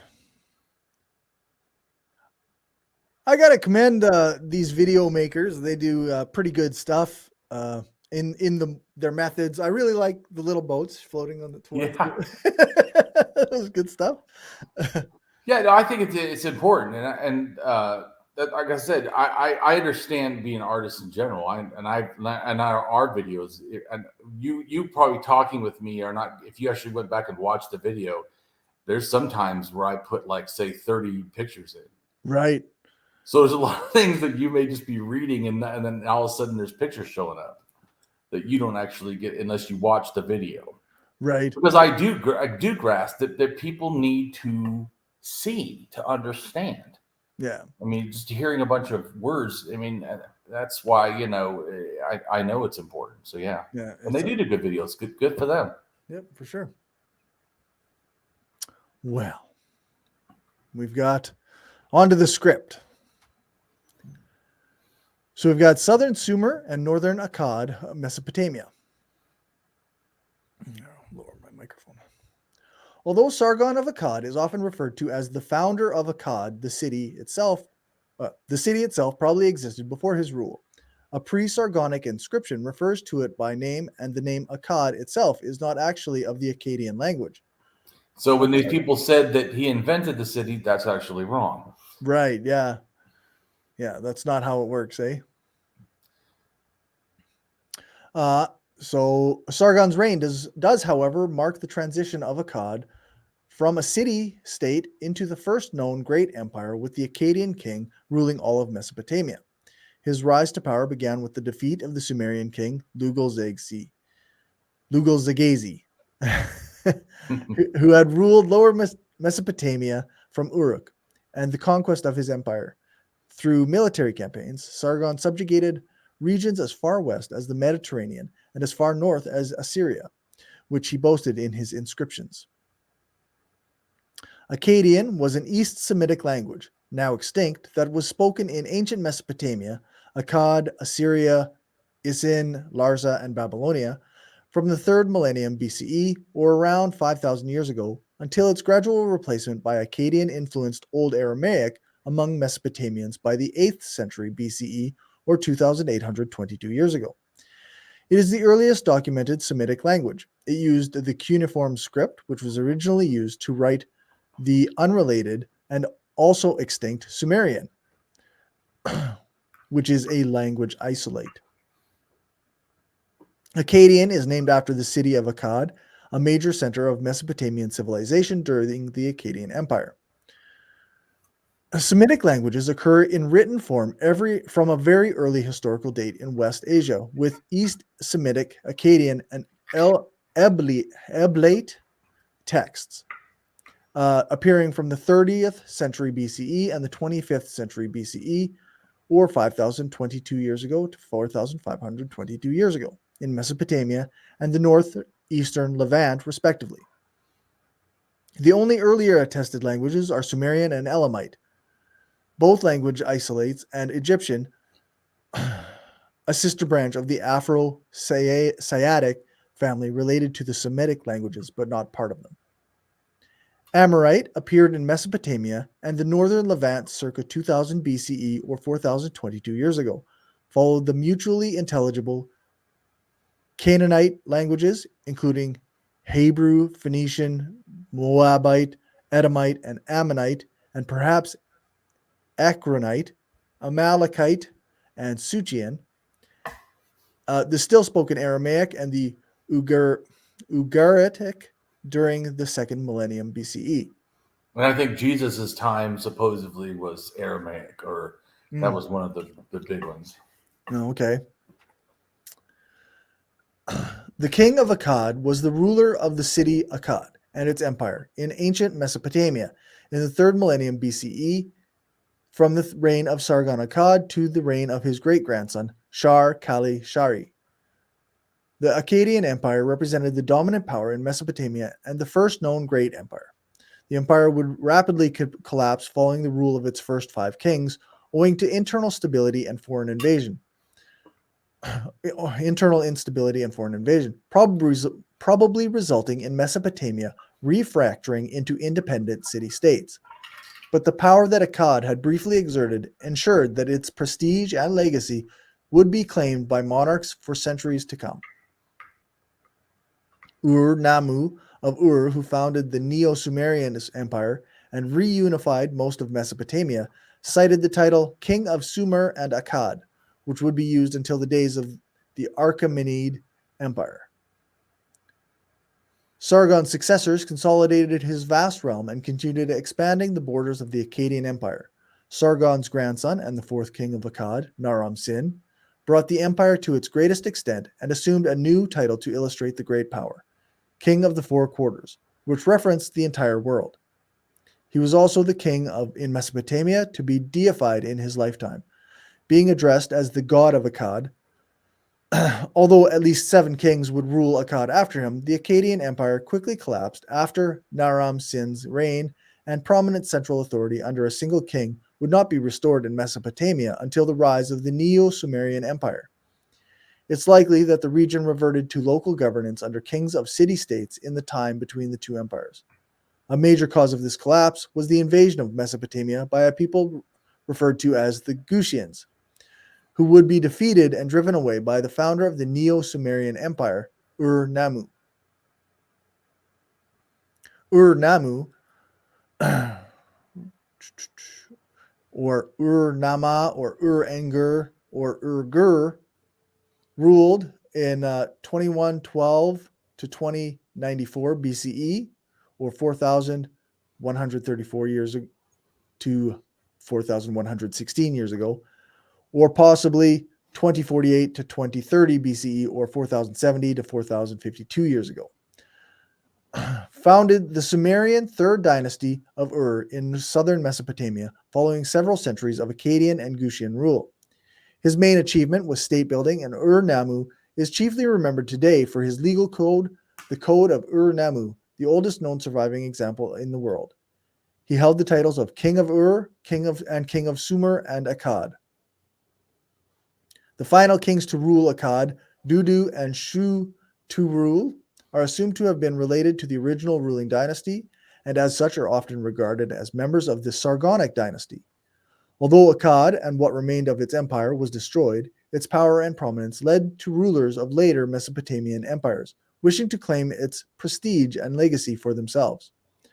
Ur-Nammu, who founded the Neo-Sumerian Empire in the aftermath of the Gutian rule of Mesopotamia, assumed the title of King of Sumer and Akkad. Although the title was meant to justify his rule over both southern Sumer and northern Akkad, Mesopotamia, it also clearly connected Ur-Nammu to the old Acadian kings who may have been against linking Sumer and Akkad in such a fashion, even though they had ruled both regions. Ur-Nammu's title would endure for more than 1,500 years. It was assumed by Hammurabi, founder of the Old Babylonian Empire, and it was used by Babylonian kings up until the 8th century BCE, or around 2,800 years ago. It was also prominently used in the Middle and Neo-Assyrian empires and in the Neo-Babylonian Empire. For Assyrian kings, king of Sumer and Akkad was used as a marker of their control of Babylon, which was in the south. And only those Assyrian kings who actually controlled Babylon used the title in their inscriptions. The final king to assume the title of king of Sumer and Akkad was Cyrus the Great, and the Achaemenid Empire, who reigned from 559 to 530 BCE, or 2,581 to 2,552 years ago. Right, from Iran. Okay. In the Cyrus Cylinder, written in Acadian cuneiform script, following Cyrus's conquest of Babylon, he assumed several traditional Mesopotamian royal titles, most of which were not used by his successors. The Acadian Empire. The Acadian Empire was the first ancient empire of Mesopotamia after the long-lived civilization of Sumer. It was centered in the city of Akkad and its surrounding region. The empire united Acadian and Sumerian speakers under one rule. The Acadian Empire exercised influence across Mesopotamia, the Levant, and Anatolia, sending military expeditions as far south as Dilmun and Magan, also known as modern Saudi Arabia, Bahrain, and Oman, and in the Arabian Peninsula. The Acadian Empire reached its political peak between the 24th and 22nd centuries BCE, following the conquest by its founder, Sargon of Akkad. Under Sargon and his successors, the Akkadian language was briefly imposed on neighboring conquered states such as Elam and Gutium. Akkad is sometimes regarded as the first empire in history, though the meaning of this term is not precise, and there are earlier Sumerian claimants. After the fall of the Akkadian Empire, the people of Mesopotamia eventually coalesced into two major Akkadian-speaking nations, Assyria in the north and Babylonia in the south. Trade extended from the silver mines of Anatolia to the lapis lazuli mines in modern Afghanistan, the cedars of Lebanon, and the copper of Magan. This consolidation of the city-states of Sumer and Akkad reflected the growing economic and political power of Mesopotamia. The empire's breadbasket was the rain-fed agricultural system, and a chain of fortresses was built to control the imperial wheat production. Images of Sargon were erected on the shores of the Mediterranean in token of his victories, and cities and palaces were built at home with the spoils of the conquered lands. Elam and the northern part of Mesopotamia were also subjugated, and rebellions in Sumer were put down. Contract tablets have been found dated in the years of the campaigns against Canaan and against Sarlach, king of Gutium. He also boasted of having subjugated the four quarters, the lands surrounding Akkad to the north, the south, the east, and the west. Some of the earliest historiographic texts suggest he rebuilt the city of Babylon in its new location near Akkad. Sargon, throughout his life, showed special deference to the Sumerian deities, particularly Inanna, his patroness, and Zababa, the warrior god of Kish. He called himself the anointed priest of Anu and the great Ensi of Enlil, and his daughter, Enheduanna, was installed as priestess to Nana in the temple of Ur, or at the temple in Ur. Troubles multiplied toward the end of his reign, a later Babylonian text states. In his old age, all the lands revolted against him, and they besieged him in Akkad, the city. But he went forth to battle and defeated them. He knocked them over and destroyed their vast army. It refers to his campaign in Elam, where he defeated a coalition army led by the king of Awan and forced the vanquished to become his vassals. Also, shortly after, another revolt took place. The Subarto, the upper country, in their turn attacked, but they submitted to his arms, and Sargon settled their habitations, and he smote them grievously. Sargon had crushed opposition even at old age. These difficulties broke out again in the reign of his sons, where revolts broke out during the 9-year reign of Ramush, who fought hard to retain the empire, and was successful until he was assassinated by some of his own courtiers. According to his inscriptions, he faced widespread revolts and had to reconquer the cities of Ur, Umma, Adab, Lagash, Dur, and Kazalu from rebellious Ensis. Ramush introduced mass slaughter and large-scale destruction of the Sumerian city-states and maintained meticulous records of his destructions. Most of the major Sumerian cities were destroyed, and Sumerian human losses were enormous. Right. And so the history of statism has never been a history of a good for the people, but non-stop war and slaughter and subjugation and oppression of people. But yeah, let's keep doing statism. Right. Yeah. Or they go, oh, no, that's just the bad states. Yeah. You need to learn history. There's no such thing as a good one. Yeah, they all do this at some point. Pre-Sargonic Akkad. The Acadian Empire takes its name from the region and the city of Akkad, both of which were localized in the general confluence area of the Tigris and Euphrates rivers. Although the city of Akkad has not yet been identified on the ground, it is known from various textual sources. Among these is at least one text predating the reign of Sargon, together with the fact that the name Akkad is of non-Akkadian origin. This suggests that the city of Akkad may have already been occupied in pre-Sargonic times. Sargon of Akkad. Sargon of Akkad defeated and captured Lugal-Zaghazi in the Battle of Uruk and conquered his empire. The earliest records in the Acadian language date to the time of Sargon. Sargon was claimed to be the son of Laibum or Iti-Bel, a humble gardener and possibly a Hierodule, or priestess to Ishtar or Inanna. One legend related to Sargon in Assyrian times says that, "My mother was a changeling, my father I knew not. The brothers of my father loved the hills. My city is Azur Piranu, the wilderness herb fields, which is situated on the banks of the Euphrates. My changeling mother conceived me in secret.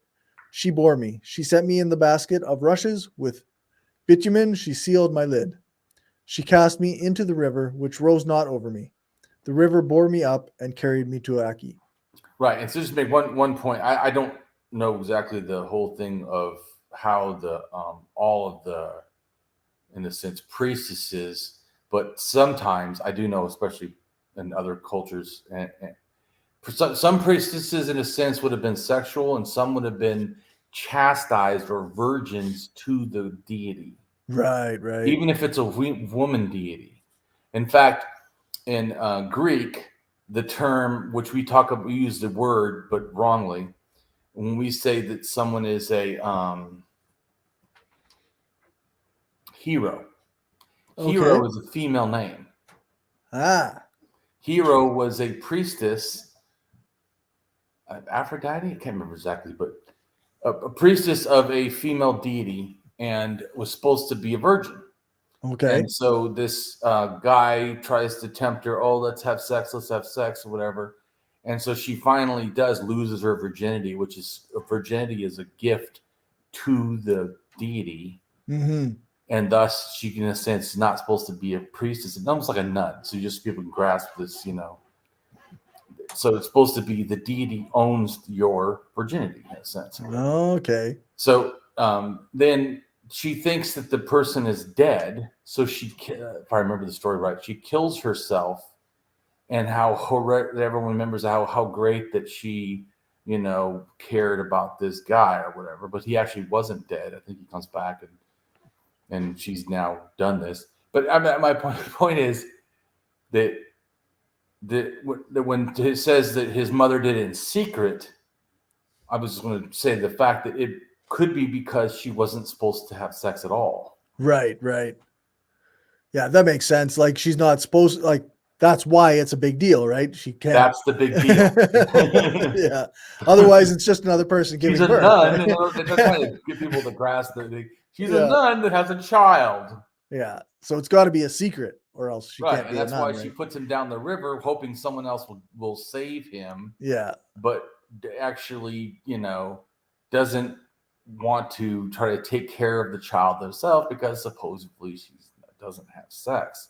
Right. Would be, like I said, I know that is a case in some cases because, like I said, there's other ones where priests or priestesses would actually engage in sex as the exact opposite of that. Right. Yeah. As a tribute to their god or correct. goddess, right? Yeah. Right. Yeah. Yeah. So, it kind of depends on which belief system they actually held. Right. To. And I don't know particularly that one. I'm just saying I do know that is a thing that we wouldn't think about today. Yeah. That someone would, but we should, because it still kind of happens. Yeah, that's right.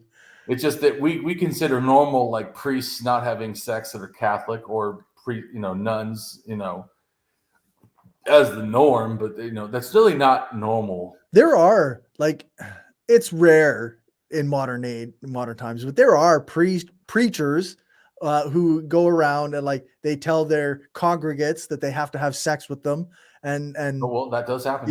It happens. It's not it's not common, but it's a thing that you see every now and then when you watch religious news enough. You're like, oh, there's another one of those guys. There was the one guy who he would have all the women in his church line up, and then they would have to sit on his face. Oh. For whatever blessing or whatever. It was. You see stuff like that. It still exists. Yeah, I don't. It goes back to me the abuse of power. I don't like when people abuse power. Yeah, no, that's right. And so that goes back to the thing. Let's just say that person could beat you, or beat me, or beat whatever. I can beat a lot of people. If I go out and beat a lot of people, does that make you feel good about me, or is it maybe I'm a dickhead? Right. Yeah. I'm being abusive. Just because my thought always is that just like, let's say that the one person egoist said to me that he loves being selfish, or he's proud to be selfish. He said that to me after I blocked him after that. But yeah, I mean, I thought, well, as a sociopath, I could say the same bullshit, that I freaking have no desire to do anything but be selfish. But I realized that's not a moral thing I should be trying to attain. That right. is, in a sense, a error in character. The question is what happens if we universalize these things, right? If everyone acts in their most selfish way. Yeah. Well, obviously that's not going to be good. Why would you think that's but then it goes back to the nihilism thing, anarchist position that we're not trying to create a utopia. Yeah, obviously. Yeah. Because that would, if everyone did what you just, it tried to fight everyone at everything and in every way and was anti, in a sense, human rights, or that would be fucking horrid. Yeah, that's right.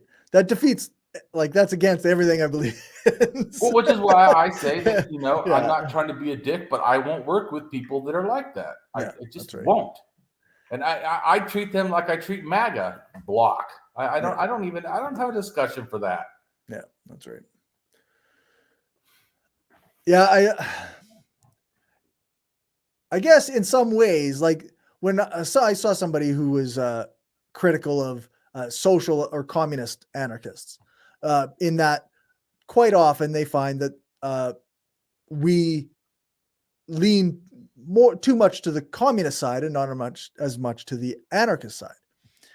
And I think if you separate your selfishness and you recognize that we all, in order for all individuals to thrive and be free, then we have to be social. We have to be communist. We have to be collectivist, in some ways at least. And that's how each individual will thrive. And I told you that's true psychologically. I mean, right.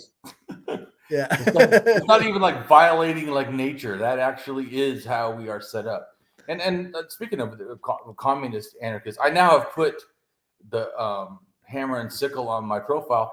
And I actually didn't even believe that I was a communist anarchist. It just, I took these political tests these persons demanded because they feel like I'm so wishy-washy in a sense of saying what I am, because I don't read enough stuff to know. I just know what I agreed with. And Right. so when I took the test, it says the closest thing you are is an anarcho-communist. And I was like, okay, well, I'm not fighting it. Right. Yeah. Oh, So be it. Okay. Yeah, that's right. I do know that you and me seem to agree on almost everything. Yeah, that's right. Yeah. And I've been calling myself an anarcho-communist for a while. So like I said, and so that's why I want people to know too. It's not like I one day decided that I was going to choose that for some reason or wasn't choosing that for some reason. I didn't think I was that, but after taking the political test and it's saying that the closest that I resemble is that. Yeah. What am I going to So be? be it. Nick? Yeah. That's Okay. right. If that's what I am, then fuck, I like who I am. That's what I am. Yeah, that's right. Just wanted to clarify that. No, for sure. I could continue, but also I recently just removed the hammer and sickle from mine. Oh, you did? because too many I've encountered too many people who are Marxist-Leninists who believe that they have the one true version of communism, and instead they want this toxic statist thing going on. And so I was like, well, I don't know how much I want to be associated with those guys, right? So, well, yeah. Well, but I was doing it in a sense, like I said, the opposite is that right. If that's what it says that I am, Yeah, I'm not ashamed of being that. Yeah, and that's right. So, I mean, yeah, which is kind of the position I had before. I just, and I don't think that position is wrong. It just, the last few days are like seeing the just awful shit that some Marxist-Leninists say, just made me go, oh, well, maybe I shouldn't have this in my. Well, and I would say that a few people have made me start to feel the same exact way about Marxist-Leninists. I had really no bad opinion other than I disagreed with them. But I mean, there's an anarchist I disagree with. So, I mean, I don't really agree with individual anarchism. So exactly. Yeah. like I got spoiled, right? My most well-known Marxist-Leninist that I hang out with is Justin. And he's an amazing person. He's a nice guy. He cares about everybody. He believes in social progress and all the social justice issues. Right. And so then I encountered these other Marxist-Leninists on Twitter, and I'm like, this is nothing like Justin. Like, how can I think like how can these two people believe the same things?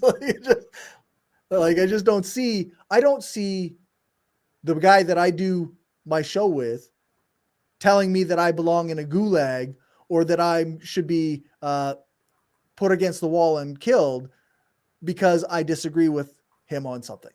I just don't see it.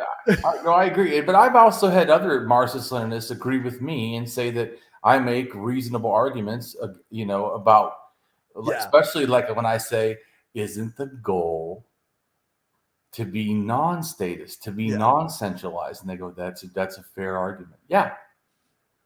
And when I say the exact same thing, okay, let's assume that you think you're correct, even if I agreed.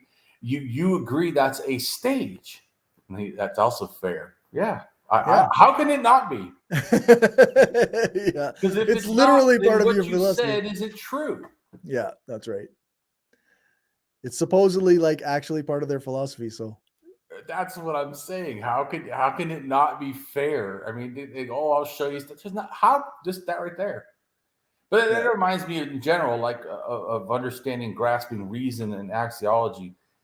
Once you grasp the thing of something, it's like logic. It's not going to change. You can make all kinds of arguments, but from here till 10,000 years from now, right, it is not literally going to change. Yeah.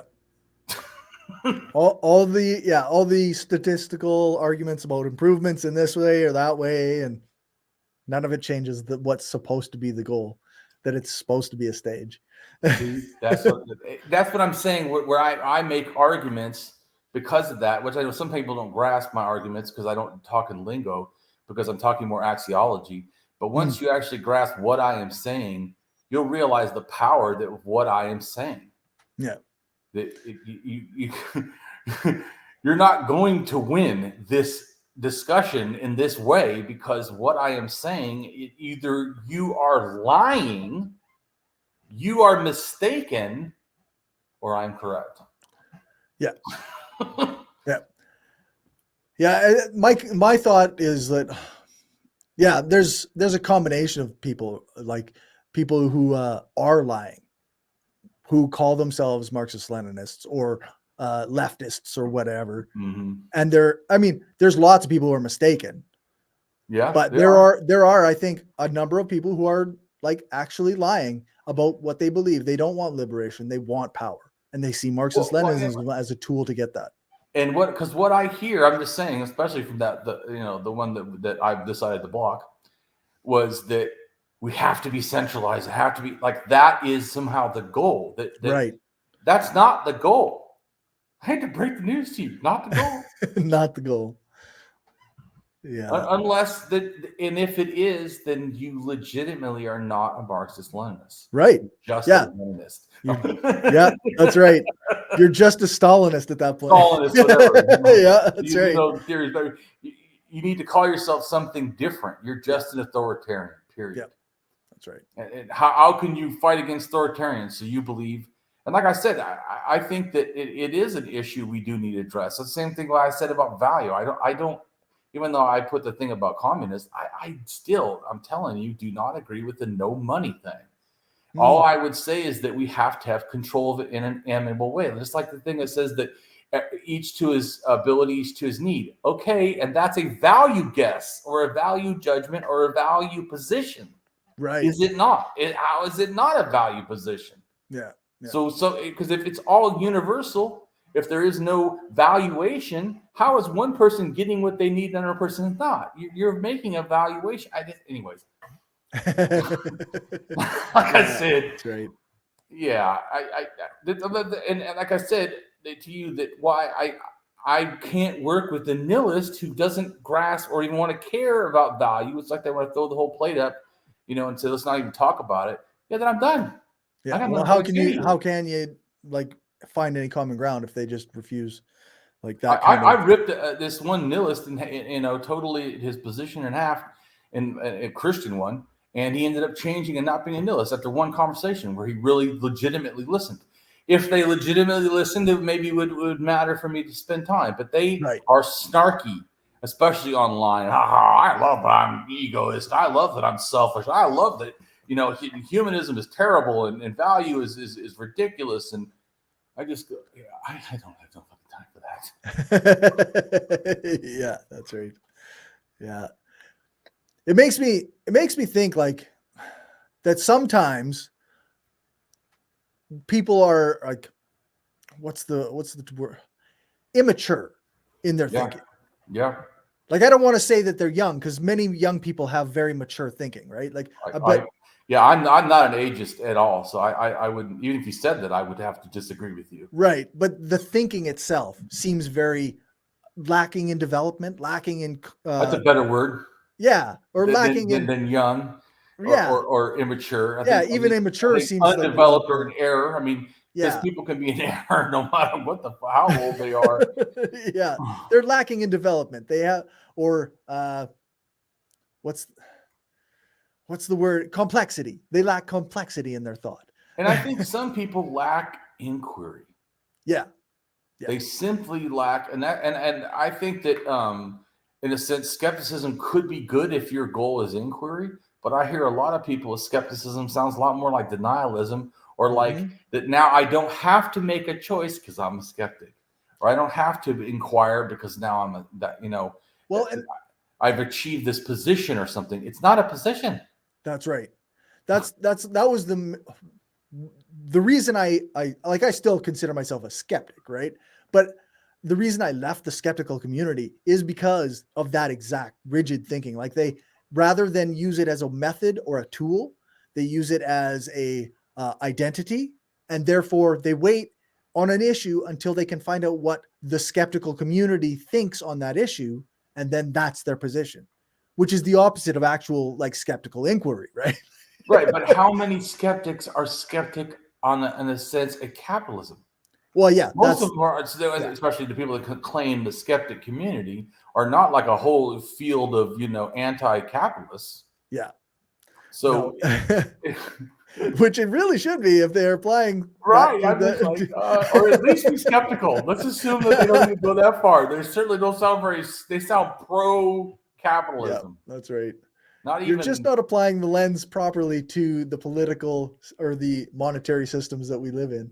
Yeah. Or even there's quite a few that call themselves libertarians, right? Yeah. Yeah. But they really mean libertarian only towards personal choices and nothing to do with the monetary system. Right. How can you really call yourself an honest, libertarian or skeptic, and you don't address these things? Like somehow I don't have to because they're special, they're magical.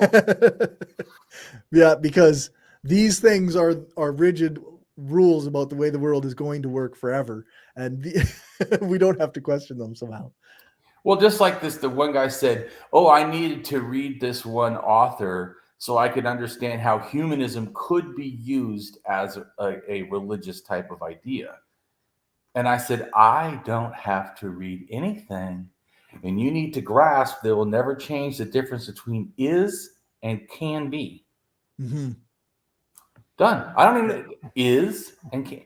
Is different than can be. Mm-hmm. I said, anarchism is wonderful, but it can be something used in a sense, in a way, or conceived in a thing that I wouldn't agree with. Yep. Yeah. In theory. Yep. But also it might just cease being anarchism in depending on the way it's used. Yeah. Well, and once again, Cory, I told you before, I agree with you because axiology would say that words have value or they have no meaning at all. Yeah. And so yeah, that's right. Words do not equally mean everything in every way. So but yeah, that's a whole different philosophical thing, which, like I said, just like the other thing too, just really simple. Axiology also does not lump all value as equal in a sense, or every position as the same type of value. So there's intrinsic value, things unto themselves, extrinsic value, what those things could produce, and systemic value, things through time. Like if you say rape is bad, well, rape is bad not just for the incident that happens to the person for however long that rape lasts, but the systemic harm that the person then for the rest of their life has to live with the emotional baggage of being raped. Yeah. Right. So that's what really makes rape, not just the moment. So in other words, people don't go, well, were you raped for 10 minutes or an hour? Was it 5 days or 10 days? Right, right. We know that it has a systemic harm because it's axiological. You grasp that it's not just the event, but the systemic life harm. Like in other words, why is it, in a sense, worse to harm a child in that way than an adult? Right. Well, because the child then lives their entire life with this trauma. Yeah. Yeah. So you're grasping it has a systemic thing. This is why axiology, if you don't grasp, like people don't grasp axiology, I almost can't talk to them sometimes because you're I'm not saying you, but, and people also, without realizing it, sometimes think this way. They just don't grasp that they're actually breaking into axiological, like said, patterns or structures or whatever to understand the difference in different values or harm. Because axiology is not just about good, but what is bad. And not in the terms as good and bad as in some kind of arbitrary thing, but that what actually is going to be systemic, or like I said, external or extrinsic or intrinsic, things that happen inside. So like when we say someone has human rights, you're talking about an intrinsic thing, something into themselves. They don't have to earn it or do something, Yeah, like people often talk about rights as though without states, there are no rights.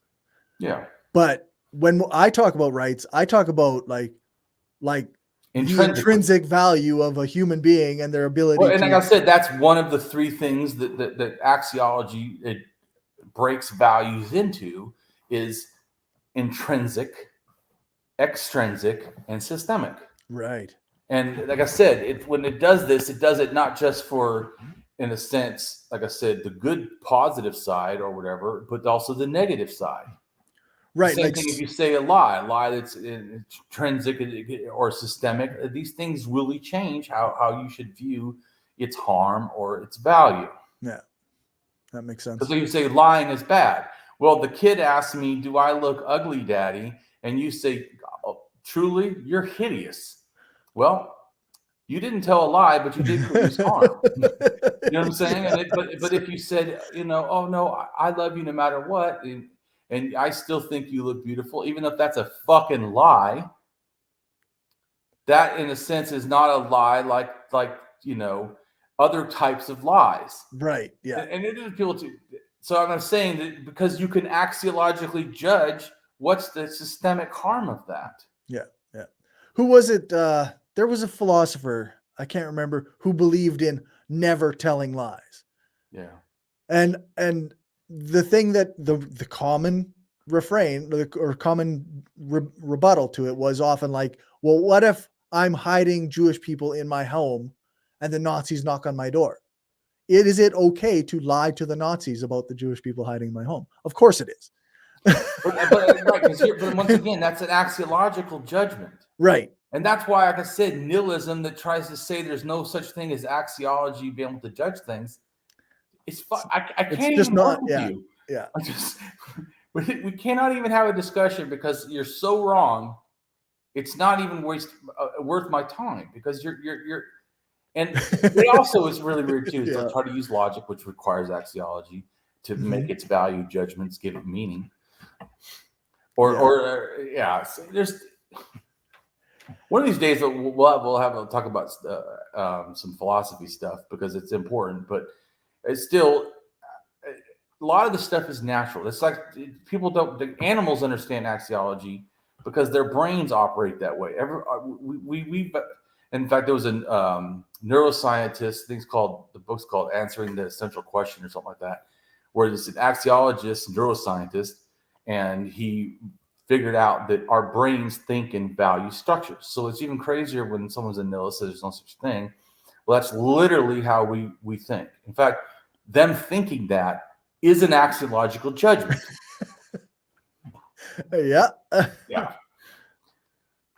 So, but like I said, I really care about doing teaching and doing positive stuff. That's also why I said, Cory, even if you couldn't debate anyone, does that mean your value is less? No. The answer is no. Yeah. Right? It easily no. It's not even that, well. Nope. It's just not how it is. Yeah. And someone says, well, it depends. Right. How much value do you think Cory's children hold in Cory's ability to debate? They're trying to show how axiology put it in context. Yeah, that's right. Yeah, nothing. They could care less. I mean, how he treats them, it means everything. And that's why I said with me, although I know how to, in a sense, abuse people with intellect, to me, to do that would be to be like abusing people in general. Right. It's not a good thing. Yeah. That's why I think that this thought that we need to have state power so that we can then be powerful is a disgusting thought to me. Yeah, we should be trying to eliminate power because power is fucking harmful. What we should do is try to make everyone to their ability and the need, not trying to use it to get position over people. Yeah, exactly. You're like, rant over. Well, we better get moving. Yeah, we better get back to where we were, I think. Where am I? One legend related to Sargon in Assyrian times says that my mother was a changeling, my father I knew not, the brothers of my father loved the hills. My city is Azu-Piranu, which is situated in the banks of the Euphrates. My changeling mother conceived me. In secret she bore me. She set me in a basket of rushes. With bitumen she sealed my lid. She cast me into the river, which rose not over me. The river bore me up, and carried me to Aki, the drawer of water. Aki, the drawer of water, took me as his son and reared me. Aki, the drawer of water, appointed me as his gardener. While I was gardener, Ishtar granted me her love, and for 54 years I exercised kingship. Later claims made on behalf of Sargon were that his mother was an Entu, priestess. The claims might have been made to ensure a pedigree of nobility, since only a highly placed family could achieve such a position. Originally a cupbearer to a king of Kish with a Semitic name, Ur-Zababa, Sargon thus became a gardener responsible for the task of clearing out irrigation canals. See, didn't we just learn in one of these videos that Sargon brought irrigation to these? So he was a worker. He cleaned out the irrigation canals, but also created them. Well, later in his position of power, he enforced that they were created. It's that's more right. accurate, as you said, workers created. Yeah, engineers designed and workers created. Right. Yeah. The royal cupbearer at this time was, in fact, a prominent political position close to the king and with various high-level responsibilities, not suggested by the title of the position itself. This gave him access to a disciplined corps of workers, who also may have served as his first soldiers. Displacing Ur-Zababa, Sargon was crowned king, and he entered upon a career of foreign conquest. 4 times he invaded Syria and Canaan, and he spent 3 years thoroughly subduing the countries of the West to unite them with Mesopotamia into a single empire. However, Sargon took this process further, conquering many of the surrounding regions to create an empire that reached westward as far as the Mediterranean Sea and perhaps Cyprus.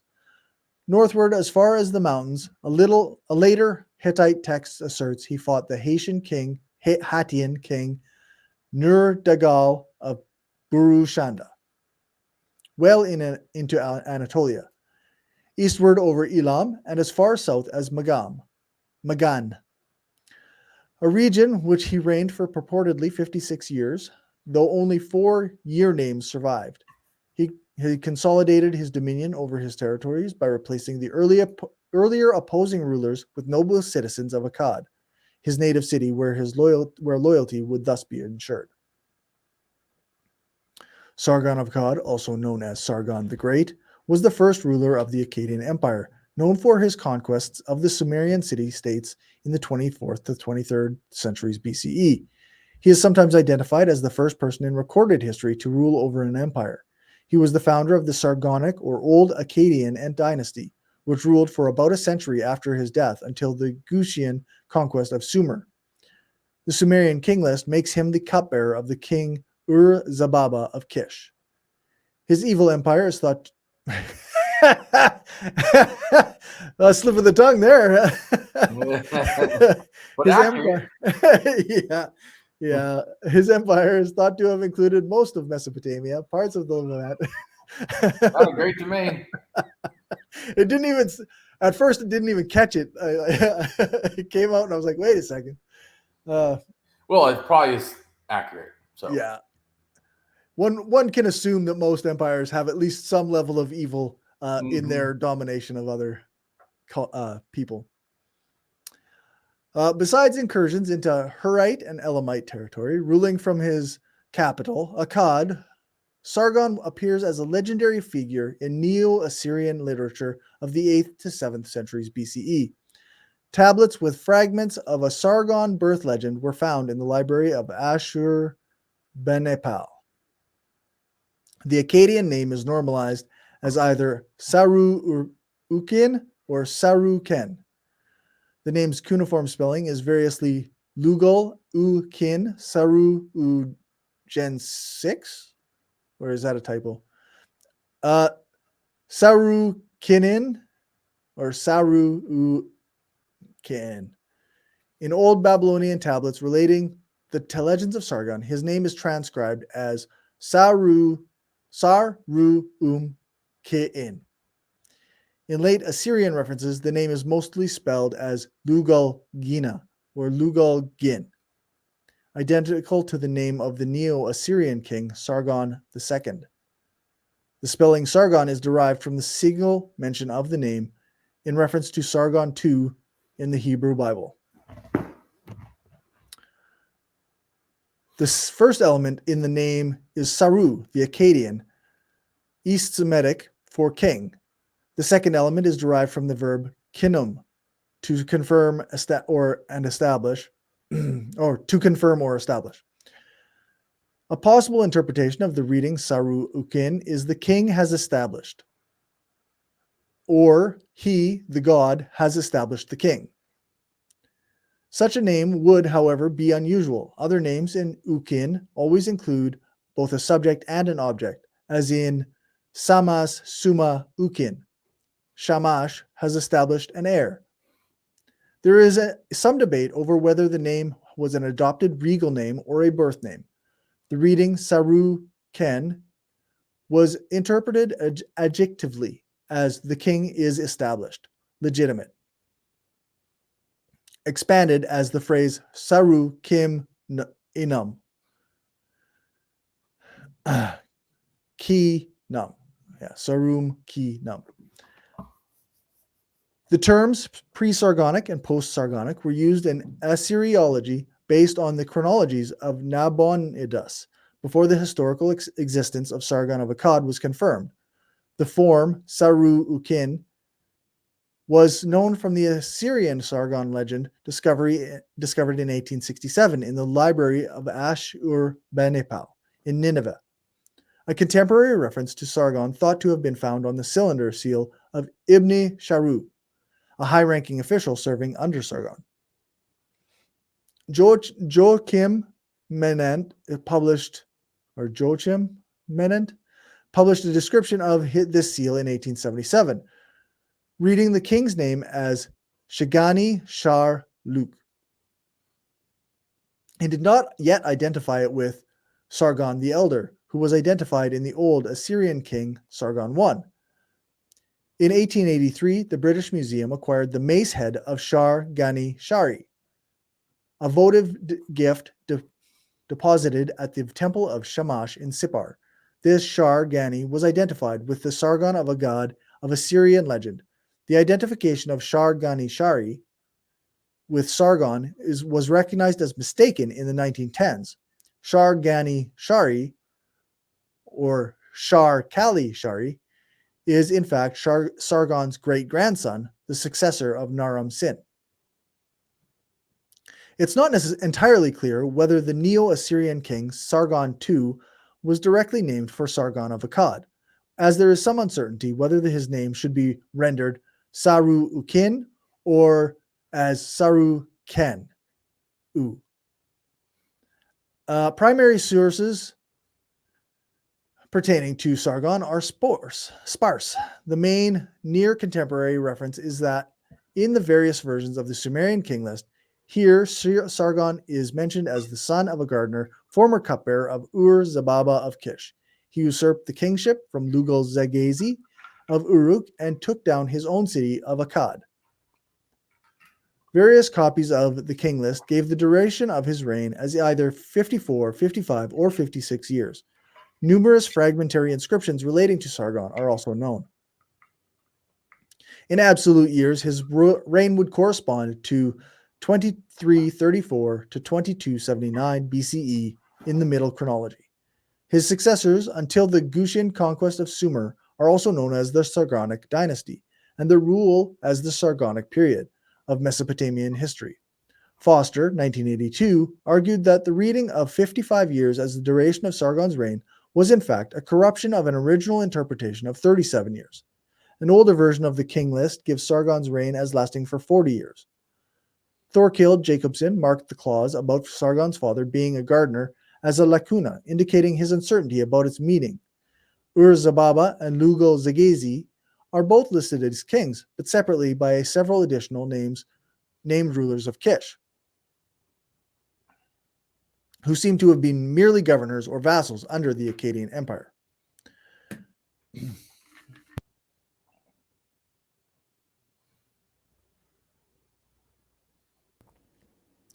The claim that Sargon was the original founder of Akkad has been called into question with the discovery of an inscription mentioning the place and dated to the first year of En-Shak-U-Shana, who almost certainly preceded him.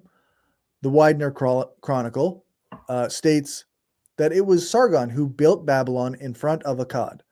The Chronicle of Early Kings likewise states that late in his reign, Sargon dug up the soil of the pit of Babylon and made a counterpart of Babylon next to Agade. Van de Meerup suggested that those two chronicles may refer to the much later Assyrian king Sargon II of the Neo-Assyrian Empire, rather than to Sargon of Akkad. Some of the regnal year names of Sargon are preserved and throw some light into the events of his reign, particularly the conquest of the surrounding territories of Sumerum, Elam, Mari, and Uraz, thought to be a city in Elam. There was the year in which Sargon went to Simuram, the year in which Sargon destroyed Uru'a, the year in which Uru'a was destroyed, the year in which Sargon destroyed Elam, the year in which Mari was destroyed. Known regnal years names for Sargon. Language and script used in records. Sargon appears to have promoted the use of the Semitic Acadian in inscriptions. He frequently calls himself King of Akkad, first after he apparently founded the city of Akkad. He appears to have taken over the rule of Kish at some point, and later also much of Mesopotamia, referring to himself as Sargon, King of Akkad, overseer of Inanna, King of Kish, anointed of Anu, King of the land, governor of Enlil. During Sargon's reign, East Semitic was standardized and adapted for use with the cuneiform script, previously used in the Sumerian language, into what is now known as the Acadian language, a style of calligraphy developed in which text on clay tablets and cylinder seals was arranged amidst scenes of mythology and ritual. Year names. While various copies of the Sumerian king list credit Sargon with a 56, 55, or 54 year reign, dated documents have been found for only 4 different year names of his actual reign. The names of these 4 years describe his campaigns against Elam, Mari, Simuram, and Uru'a. Nippur inscription. Among the most important sources for Sargon's reign is a tablet of the Old Babylonian period recovered at Nippur. The tablet is a copy of the inscriptions on the pedestal of a statue erected by Sargon in the temple of Enlil. Conquest of Sumer. In the inscription, Sargon styles himself Sargon, king of Akkad, overseer of Inanna, king of Kish, anointed of Anu, king of the land, governor of Enlil. It celebrates the conquest of Uruk and the defeat of Lugal-Zagezi, whom Sargon brought in a collar to the gate of Enlil. Sargon, king of Akkad, overseer of Inanna, king of Kish, anointed of Anu, king of the land, governor of Enlil, he defeated the city of Uruk and tore down its walls. In the battle of Uruk he won, took Lugal-Zagezi, king of Uruk, in the course of the battle and led him in a collar to the gate of Enlil. Sargon then conquered Ur and Ninmar and laid waste, quote unquote, the territory from Lagash to the sea, and from there he went on to conquer and destroy Umma. Sargon, king of Agade, was victorious over Ur in battle, conquered the city and destroyed its wall. He conquered Ninmar, destroyed its walls, and conquered its district and Lagash as far as the sea. He washed his weapons in the sea. He was victorious over Umma in battle. To Sargon, lord of the land, the god Enlil gave no rival. The god Enlil gave to him the upper sea and the lower sea. That's an inscription of Sargon. Conquest of Upper Mesopotamia as far as the Mediterranean Sea. Submitting himself to the Levantine god Dagon, Sargon conquered territories of Upper Mesopotamia and the Levant, including Mari, Yarmuti, also in brackets it says Jarmuth with a question mark, so I'm not sure if that's the same name for the same city. And Levant, a lot of times it relates to areas like Jordan or, in a sense, Lebanon and Israel and Palestine, that kind of stuff. Okay. And Ibla, up to the cedar forest and up to the silver mountain, ruling from the upper sea to the lower sea, Sargon the king bowed down to Dagon in Tutul. He gave to him, Sargon, the upper land, Mari, Muti, and Ebla, as far as the cedar forest and the silver mountains. That's a Nippur inscription of Sargon. Conquest of Elam and Marhashi. Elam's in Iran. And what about Marhashi? I have no idea. No idea. Sargon also claims in his inscriptions that he is Sargon, king of the world, conqueror of Elam and Parashum, the two major polities to the east of Sumer. He also names various rulers of the east whom he vanquished, such as... That probably is both Iran then. Yeah, it could be. Same area. Yeah. He also names various rulers of the east whom he vanquished, such as Lu Ish-an, son of Hishibrasini, king of Elam, or Sidgau, general of Parashum, who also later appears in an inscription by Rimush. Sargon triumphed over 34 cities in total. Ships from Meluha, Magan, Dilmun rode at anchor in his capital of Akkad. He entertained a court or standing army of 5,400 men who ate bread daily before him. Sargon Epos. A group of 4 Babylonian texts summarized as Sargon Epos or Res Geste Sargonis shows Sargon as a military commander asking the advice of many subordinates before going on campaigns. The narrative of Sargon the conquering hero is set at Sargon's court in a situation of crisis. Sargon addresses his warriors, praising the virtue of heroism, and a lecture by a courtier on the glory achieved by a champion of the army. A narrative relating a campaign of Sargon's into the far land of Uta Rapashtim, including an account of a darkening of the sun and the conquest of the land of Simurum, and a concluding oration by Sargon listing his conquests.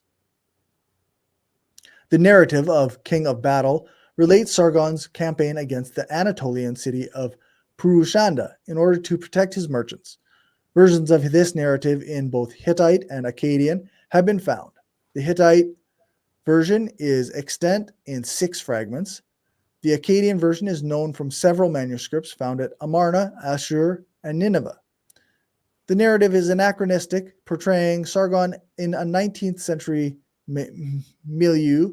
The same text mentions that Sargon crossed the Sea of the West and ended up at Kupera, which some authors have interpreted as the Acadian word for Keftiu, an ancient locale usually associated with Crete or Cyprus. Famine and war threatened Sargon's empire during the latter years of his reign. The Chronicle of Early Kings reports that revolts broke out throughout the area under the last years of his overlordship. Afterward, in his old age, all the lands revolted against him, and they besieged him in Akkad, and Sargon went onward to battle and defeat them. He accomplished their overthrow, and their widespread host he destroyed. Afterward, he attacked the land of Subartu in his might, and they submitted to his arms. And Sargon settled that revolt and defeated them. He accomplished their overthrow, and their widespreading host he destroyed, and he brought their possessions into Akkad. The soil from the trenches of Babylon he removed, and the boundaries of Akkad he made like those of Babylon. But because of the evil which he had committed, the great Lord Marduk was angry, and he destroyed his people by famine. From the rising of the sun into the setting of the sun, they opposed him and gave him no rest. A. Leo Oppenheim translates the last sentence as, from the east to the west, he alienated them from him and inflicted upon him as punishment that he could not rest in his grave. Chronicle of Early Kings. Shortly after securing Sumer, Sargon embarked on a series of campaigns to subjugate the entire Fertile Crescent. According to the Chronicle of Early Kings, a later Babylonian historiographical text, Sargon had neither rival nor equal. His splendor over the lands it diffused. He crossed the sea in the east. In the 11th year, he conquered the western land to its farthest point. He brought it under one authority. He set up his statues there and ferried the west's booty across on barges. He stationed his court officials at the intervals of 5 double hours and ruled in unity the tribes of the lands. He marched to Kazalu and turned Kazalu into a ruin heap, so that there was not even a perch for a bird left. In the east, Sargon defeated 4 leaders of Elam, led by the king of Awan. Their cities were sacked. The governors, viceroys, and kings of Susa, Marasi, and neighboring districts became vassals of Akkad. Origin legends. Sargon became the subject of legendary narratives describing his rise to power from humble origins and his conquest of Mesopotamia in later Assyrian and Babylonian literature. Apart from these secondary and partly legendary accounts, there are many inscriptions due to Sargon himself, although the majority of these are known only from much later copies. The Louvre has fragments of 2 Sargonic victory steles recovered from Susa, where they were presumably transported from Mesopotamia in the 12th century BCE. And Susa is in Iran. Right, yeah. So in other words, they were spoils of war. Yeah. Sumerian legend. The Sumerian language, Sargon legend, contains a legendary account of Sargon's rise to power. It is an older version of the previously known Assyrian legend, discovered in 1974 in Nippur and first edited in 1983. The extant versions are incomplete, but the surviving fragments name Sargon's father as Ibam. After a lacuna, the text skips to Zababa, king of Kish, who awakens after a dream, for the contents of which are not revealed upon the surviving portion of the tablet. For unknown reasons, Zababa appoints Sargon as his cupbearer. Soon after this, Zababa invites Sargon to his chambers to discuss a dream of Sargon's involving the favor of the goddess Inanna and the drowning of Zababa by the goddess.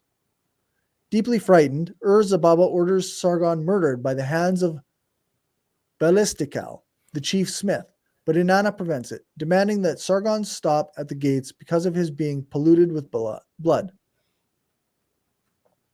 When Sargon returns to Zababa, the king becomes frightened again and decides to send Sargon to King Lugal-Zagezi of Uruk with a message on a clay tablet asking him to slay Sargon. The legend breaks off at this point. Presumably, the missing sections describe how Sargon becomes king.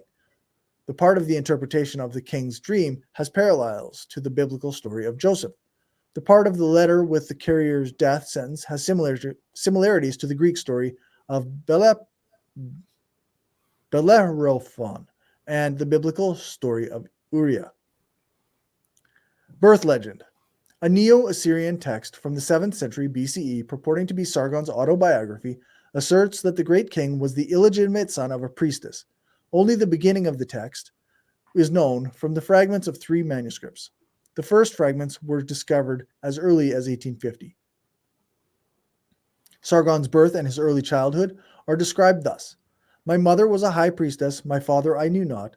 The brothers of my father loved the hills. My city is Azupiranu, which is situated on the banks of the Euphrates. My high priestess mother conceived me, and in secret she bore me. She set me in a basket of rushes. With bitumen she sealed my lid. She cast me into the river, which rose over me.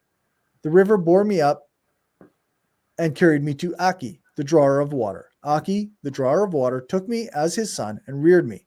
Aki, the drawer of water, appointed me as his gardener. While I was a gardener, Ishtar granted me her love, and for 4 years I exercised kingship. Similarities between the Sargon birth legend and other infant birth exposures in ancient literature, including Moses, Karna, and Oedipus, were noted by psychoanalyst Otto Rank in his 1909 book, The Myth of the Birth of the Hero. The legend was also studied in detail by Brian Lewis and compared with many different examples of the infant birth exposure motif found in European and Asian folk tales. He discusses a possible archetype form, giving a particular attention to the Sargon legend and the account of the birth of Moses, Joseph Campbell, and birth of Moses. Joseph Campbell has also made such comparisons. Sargon is also one of the many suggestions for the identity or inspiration of the biblical Nimrod. Ewing William, 1910, suggests Sargon based on his unification of the Babylonians and the Neo-Assyrian birth legend. Yingel Levin, 2002, suggests that Nimrod was a recollection of Sargon and his grandson, Naram Sin, with the name Nimrod derived from the latter. Legacy. Sargon of Akkad is sometimes identified as the first person in recorded history to rule over an empire, in the sense of central government of a multi-ethnic territory. Although earlier Sumerian rulers such as Lugal-Zagizi might have a similar claim, his rule also heralds the history of Semitic empires in the ancient Near East, which, following the Neo-Sumerian interruption, lasted for close to 15 centuries until the Achaemenid conquest following the 539 BCE Battle of Opis. Sargon was regarded as a model by Mesopotamian kings for some 2 millennia after his death. The Assyrian and Babylonian kings who based their empires on Mesopotamia saw themselves as heirs of Sargon's empire. Sargon may indeed have introduced the notion of empire as understood in the later Assyrian period. The Neo-Assyrian Sargon text, written in the first person, has Sargon challenging later rulers to govern the black-headed people, i.e. the indigenous population of Mesopotamia. As he did, an important source for Sargonic heroes in oral tradition in the later Bronze Age is a Middle Hittite record of a Hurro-Hittite song, which calls upon Sargon and his immediate successors as deified kings. Sargon shared his name with 2 later Mesopotamian kings. Sargon I was a king of the Old Assyrian period, presumably named after Sargon of Akkad, and Sargon II was a Neo-Assyrian king named after Sargon of Akkad. It is this king whose name was rendered Sargon in the Hebrew Bible.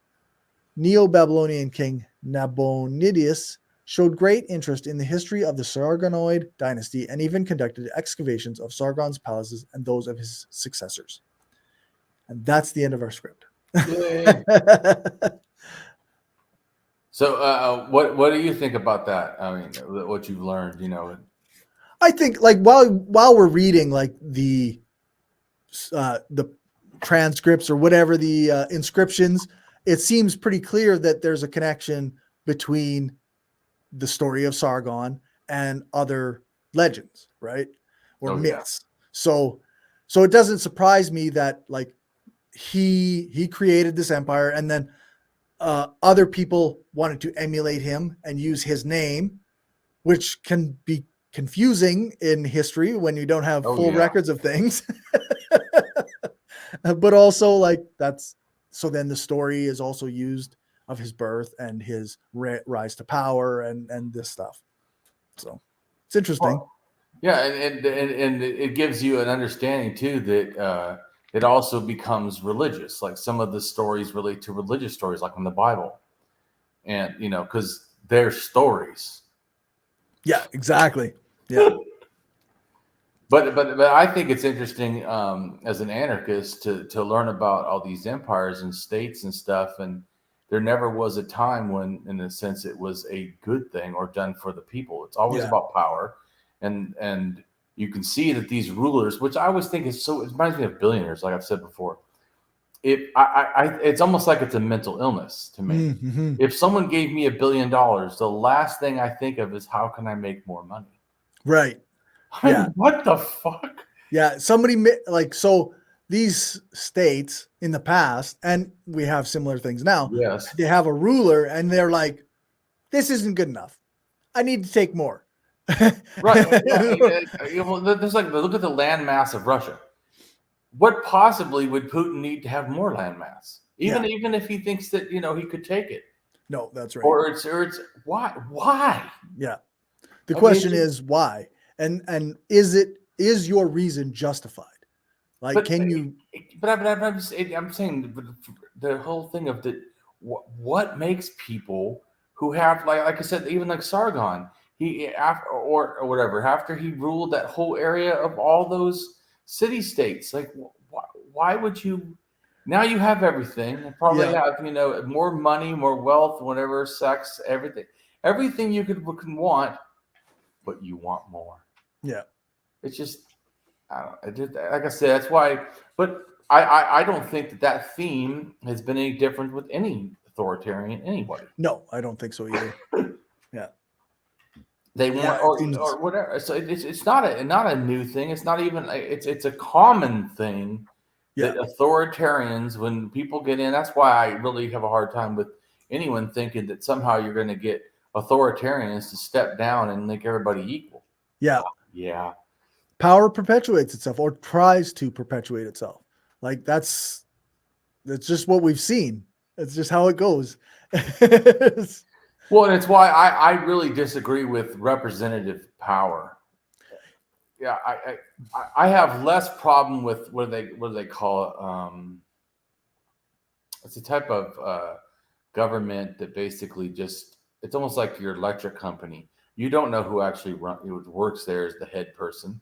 Right. You didn't vote him in, but you know that person, like say in Florida, that person has to work, or those people have to work 24 hours a day. Right. When the hurricane happened, they worked day and night to get it back up. And if they didn't, they got hell. And in fact, they didn't even do it fast enough. They got hell. Right. And nobody throws parties and thanks them. That's the way. If you're going to have any kind of government, boy, that's how it should be. Yeah. You deserve no thanks at all. Yeah, that's right. More than you did your job good. Well, and that's I think that's various anarchists have had different ideas about how society is going to run, right, in the future if we have anarchism. But one of the main things is that there is no like representative who sits in power for a long time and can gain wealth and reputation because of it. Like the idea that if we're discussing something that we as a group, as a federated group have voted on, then this person is allowed to go and communicate the wishes of the people to other communities. Totally agree. But they have to come back. If they start saying something that's not right, they got to come back. Well, and to me, like I said, but we shouldn't thank them for just doing that. That's just part of their contribution. That's like I said, why I call myself, in the sense, a servant leader. I want to try to diminish. Not that I've heard some other people use this term, as somehow that they're doing the work for the people. Yeah, that's not how I see it. What I'm saying is I need to be humble, no matter how great or whatever. I need to be humble, and I don't matter. What matters is the goal. And I know we keep coming back to it. Like maybe I've encountered too many of these Marxist-Leninists on Twitter lately, but that's their thing, right? Like they always talk about the Vanguard Party as being the representative of the people, but the people don't get to say what the Vanguard Party is doing. They're the ones making decisions. So how can you be representative of the people if the people don't get to tell you how to represent? Well, like I said, I'm for direct democracy. We should be voting on what that's it. And I also feel like the other thing is that there's some things I don't think you should be allowed to vote on. Yeah, like some things are just supposed to be. Rights. Yeah. You don't get to vote on that. Yeah. Some things are just the way they're supposed to be. They're intrinsic. You don't get to vote on intrinsic things. Yeah. Saying, well, should trans people have rights? It's intrinsic. I mean, we shouldn't vote on that ever. But they should have rights, period. Now get their full rights. You don't get to take away rights from anyone. That's how this should work. Yeah. So, I mean, but I just have a problem with anyone that would have a problem with that. And there is people that have problems with that. Or like saying that what are your thoughts on a lot of issues? I just always think people have self-sovereignty. People have human rights. Yeah. They get to decide that. I don't get to decide that. Should women have an abortion? Is it their body? Yes. Done. Done. I don't. Yeah, exactly. Done. Should they have a right to prostitution? Do they own their body? Yes. Done. Yep. Should they have a right to do drugs? Do they own their body? Yes. Done.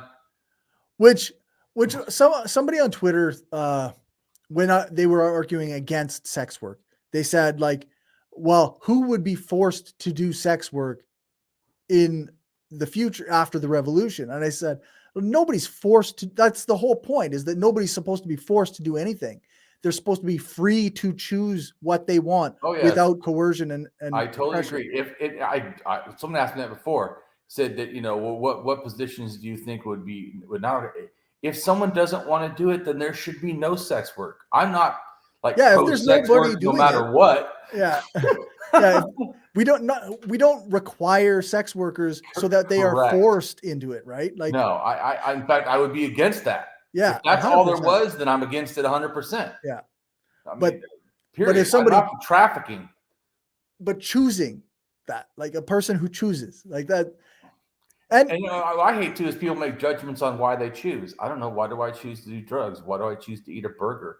Or why do I choose to not eat a burger? Or why do I choose to smoke or what? It's people.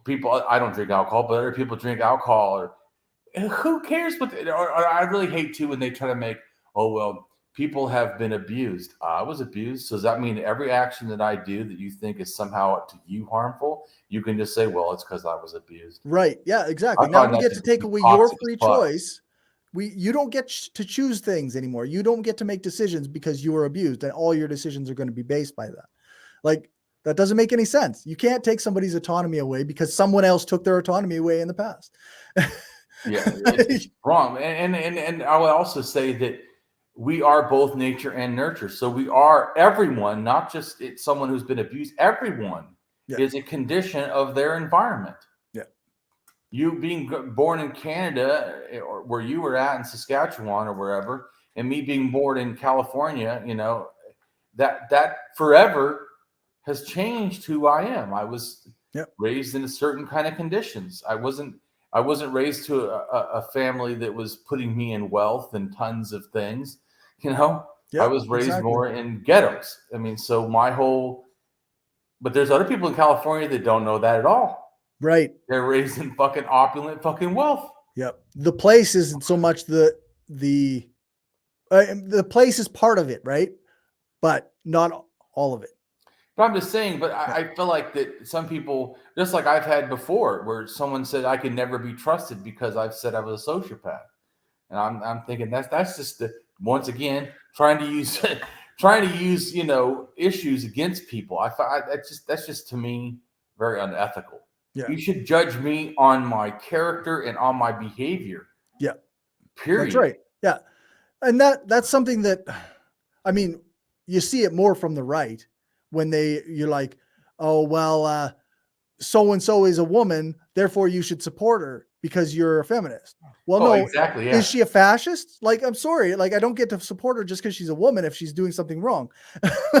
Right. Like Italy, right? Isn't it? Right. Exactly. Yeah. No. Fuck no. Yeah. Great. Girl boss feminism brought us fascism. No, sorry. I'm not on board with that. Well, because I once it's not using reason. I mean, no, it isn't. Or axiology and ethics. I mean, yeah, it's an adoption of the aesthetic of a social justice idea, right? Like, it's just like, oh, you support feminism, therefore you have to always support women, or you support anti-racism, therefore you must always support every Black person. I've heard someone say that before, and if they're doing something wrong, they're doing something wrong. Like, it's such a superficial level of the ideals behind anti-racism and feminism, right? Like, or people try to do the same thing with anarchism. If you support anarchism, which I do, then you must support every type of anarchism. What the fuck? Obviously not. Obviously that's not true, right? No. Yeah, I think that all this all or nothing stuff without reason. Well, that's what the thing too. To me, people don't grasp about ethics. Ethics has to be. To me, the easiest way to get people to grasp is you should be able to flip the coin in a sense, and it stays the same.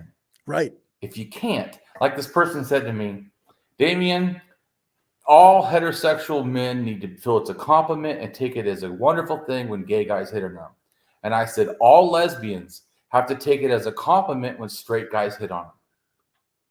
If that sounds wrong, then it's you need both to question wrong. the first one. Yeah, it's wrong both ways. And then he tried to say, oh, well, you understand they probably get hit on more than straight guys. And I said, see, once again, that would be, I didn't say it, but it's a logical fallacy because special pleading. You're saying, I said, it doesn't matter. It's about respect. Right. Why don't, just like, but if you didn't even grasp that, let's say that people don't grasp that. If someone is married, I am in an open relationship. Does that mean because I can hit on any woman, even if she's married?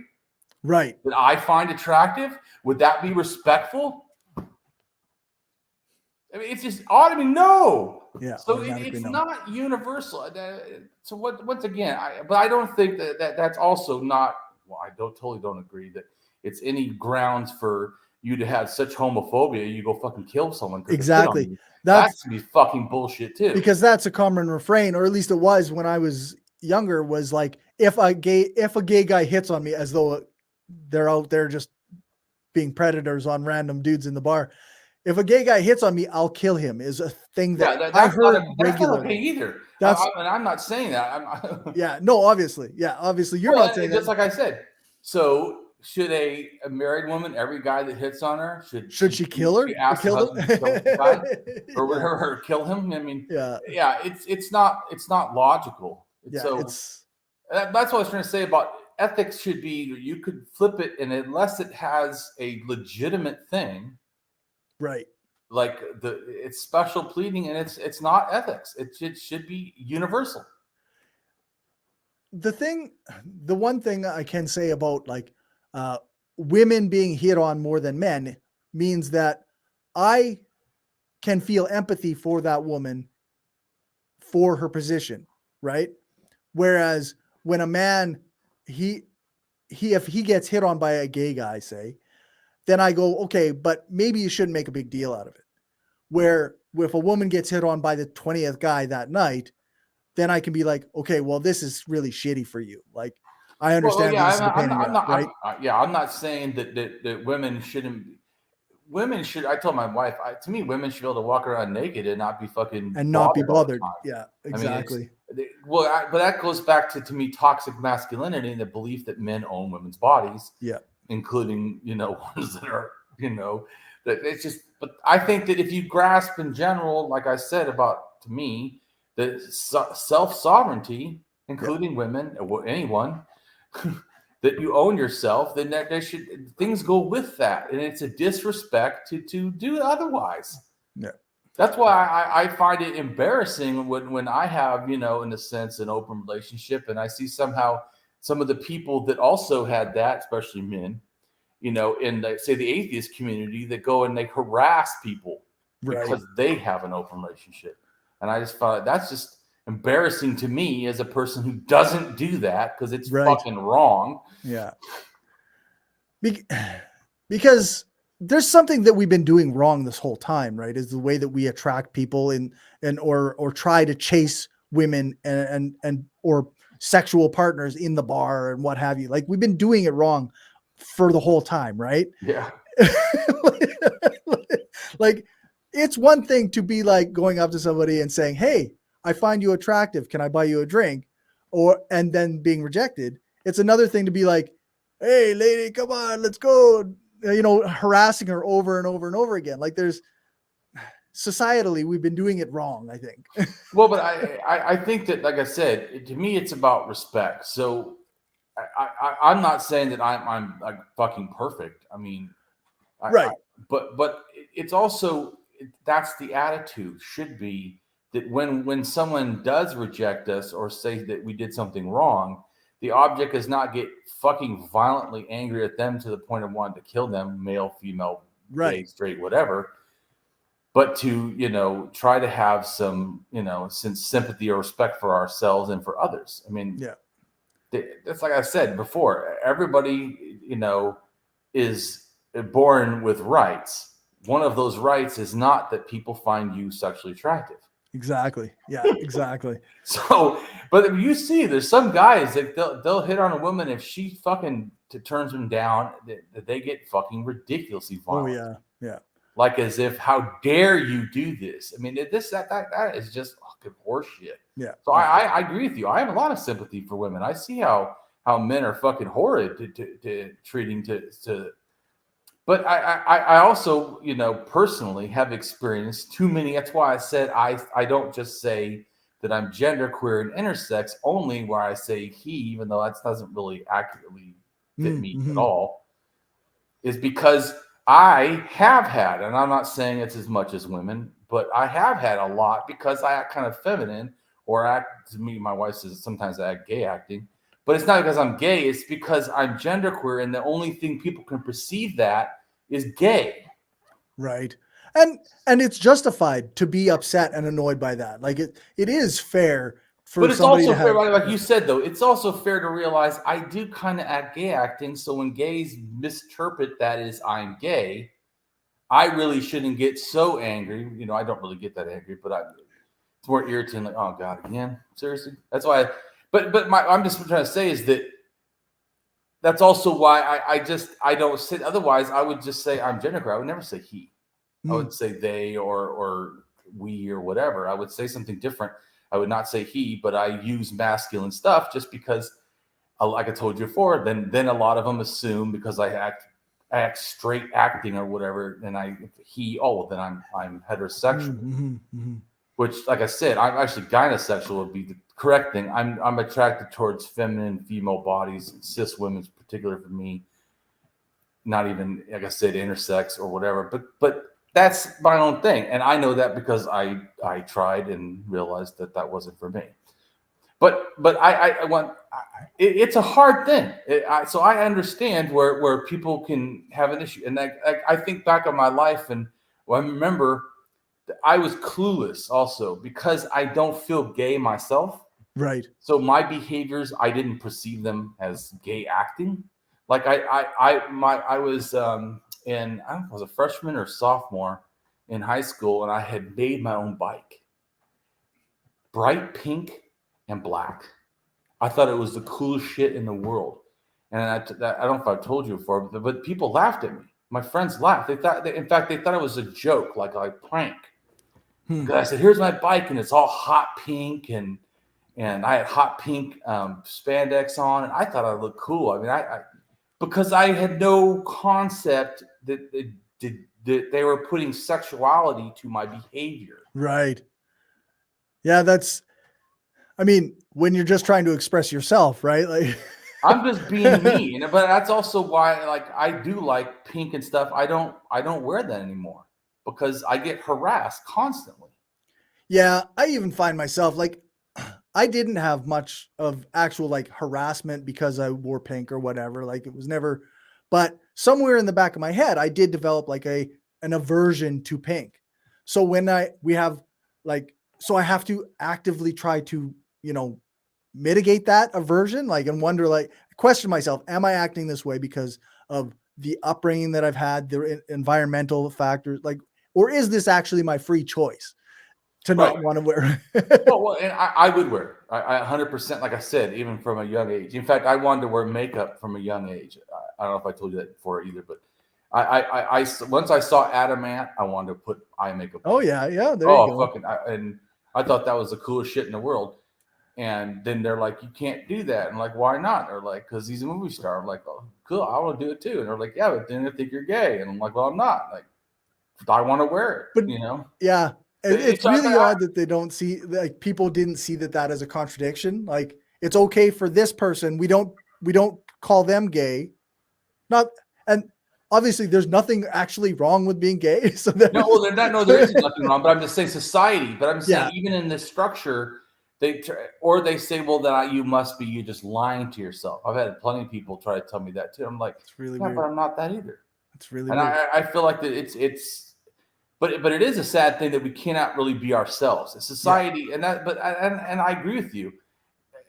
People, and I wasn't just saying that I would have problems with gay people hitting on me. I'd also have straight, supposedly toxic males give me tons of fucking shit for just being myself. Right. Yeah, for sure.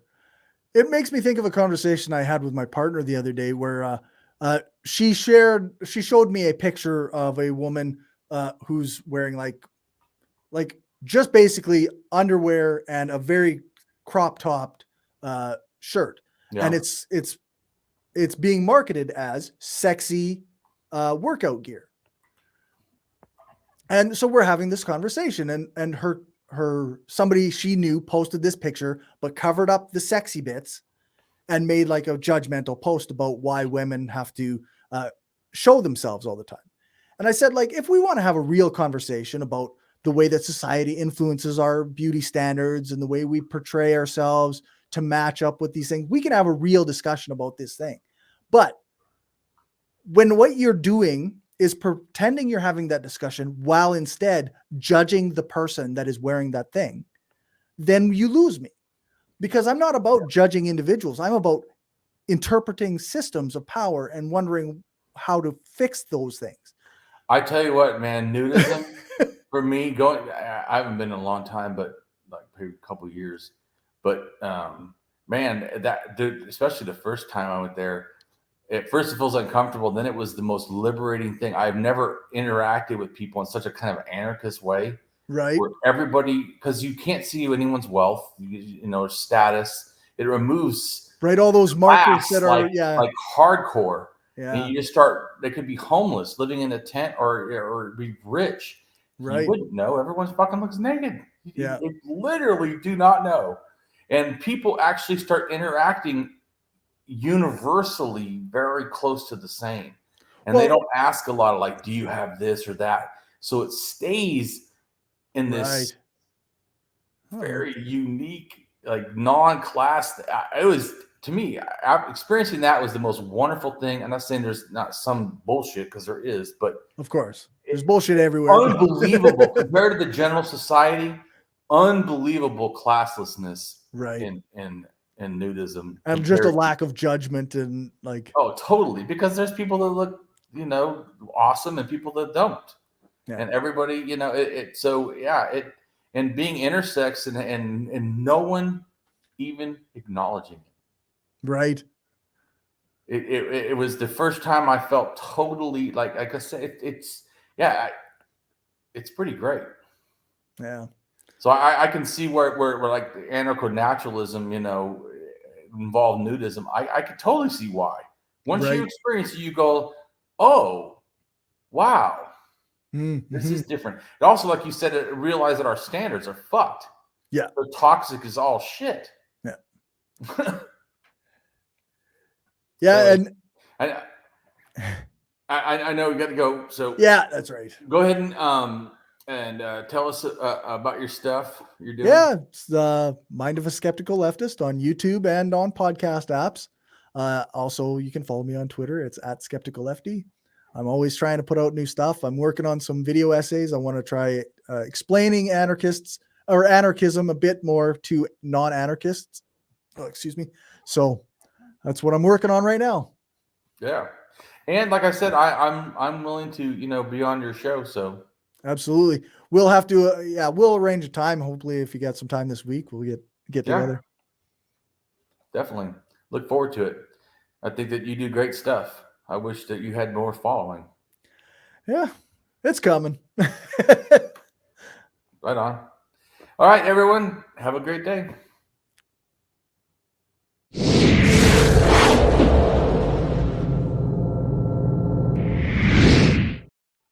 Hello, and welcome to my channel. I am Damien Marie AtHope. In the simplest terms, I am an atheist-humanist philosopher and prehistorical writer-researcher at DamienMarieAtHope.com. I am specifically an axiological atheist. An axiological atheism can be thought to involve ethical and value theory reasoned and moral argument-driven apatheism, agnosticism, atheism, antitheism, antireligionism, secularism, and humanism. Axiological atheists can be understood as a value theory or a value science atheist. As an axiological atheism's ethically reasoned and constructive pro-humanity. I am an axiological thinker, value theorist. The science of goodness, worthiness, usefulness, valuableness, virtue, reliableness, accuracy, validity, morality, integrity, beneficialness, etc., etc. We axiologists have a value consciousness. And in general, we see the architecture of humanistic humanitarianism value in people that we see as dignity beings. Places and things are not. Axiology is a value theory. In its broadest sense, it involves areas of philosophy that are deemed to encompass some evaluative or evaluation aspect. Therefore, it crosses almost all domains in some way or another. Now for a more detailed terms as to what I am.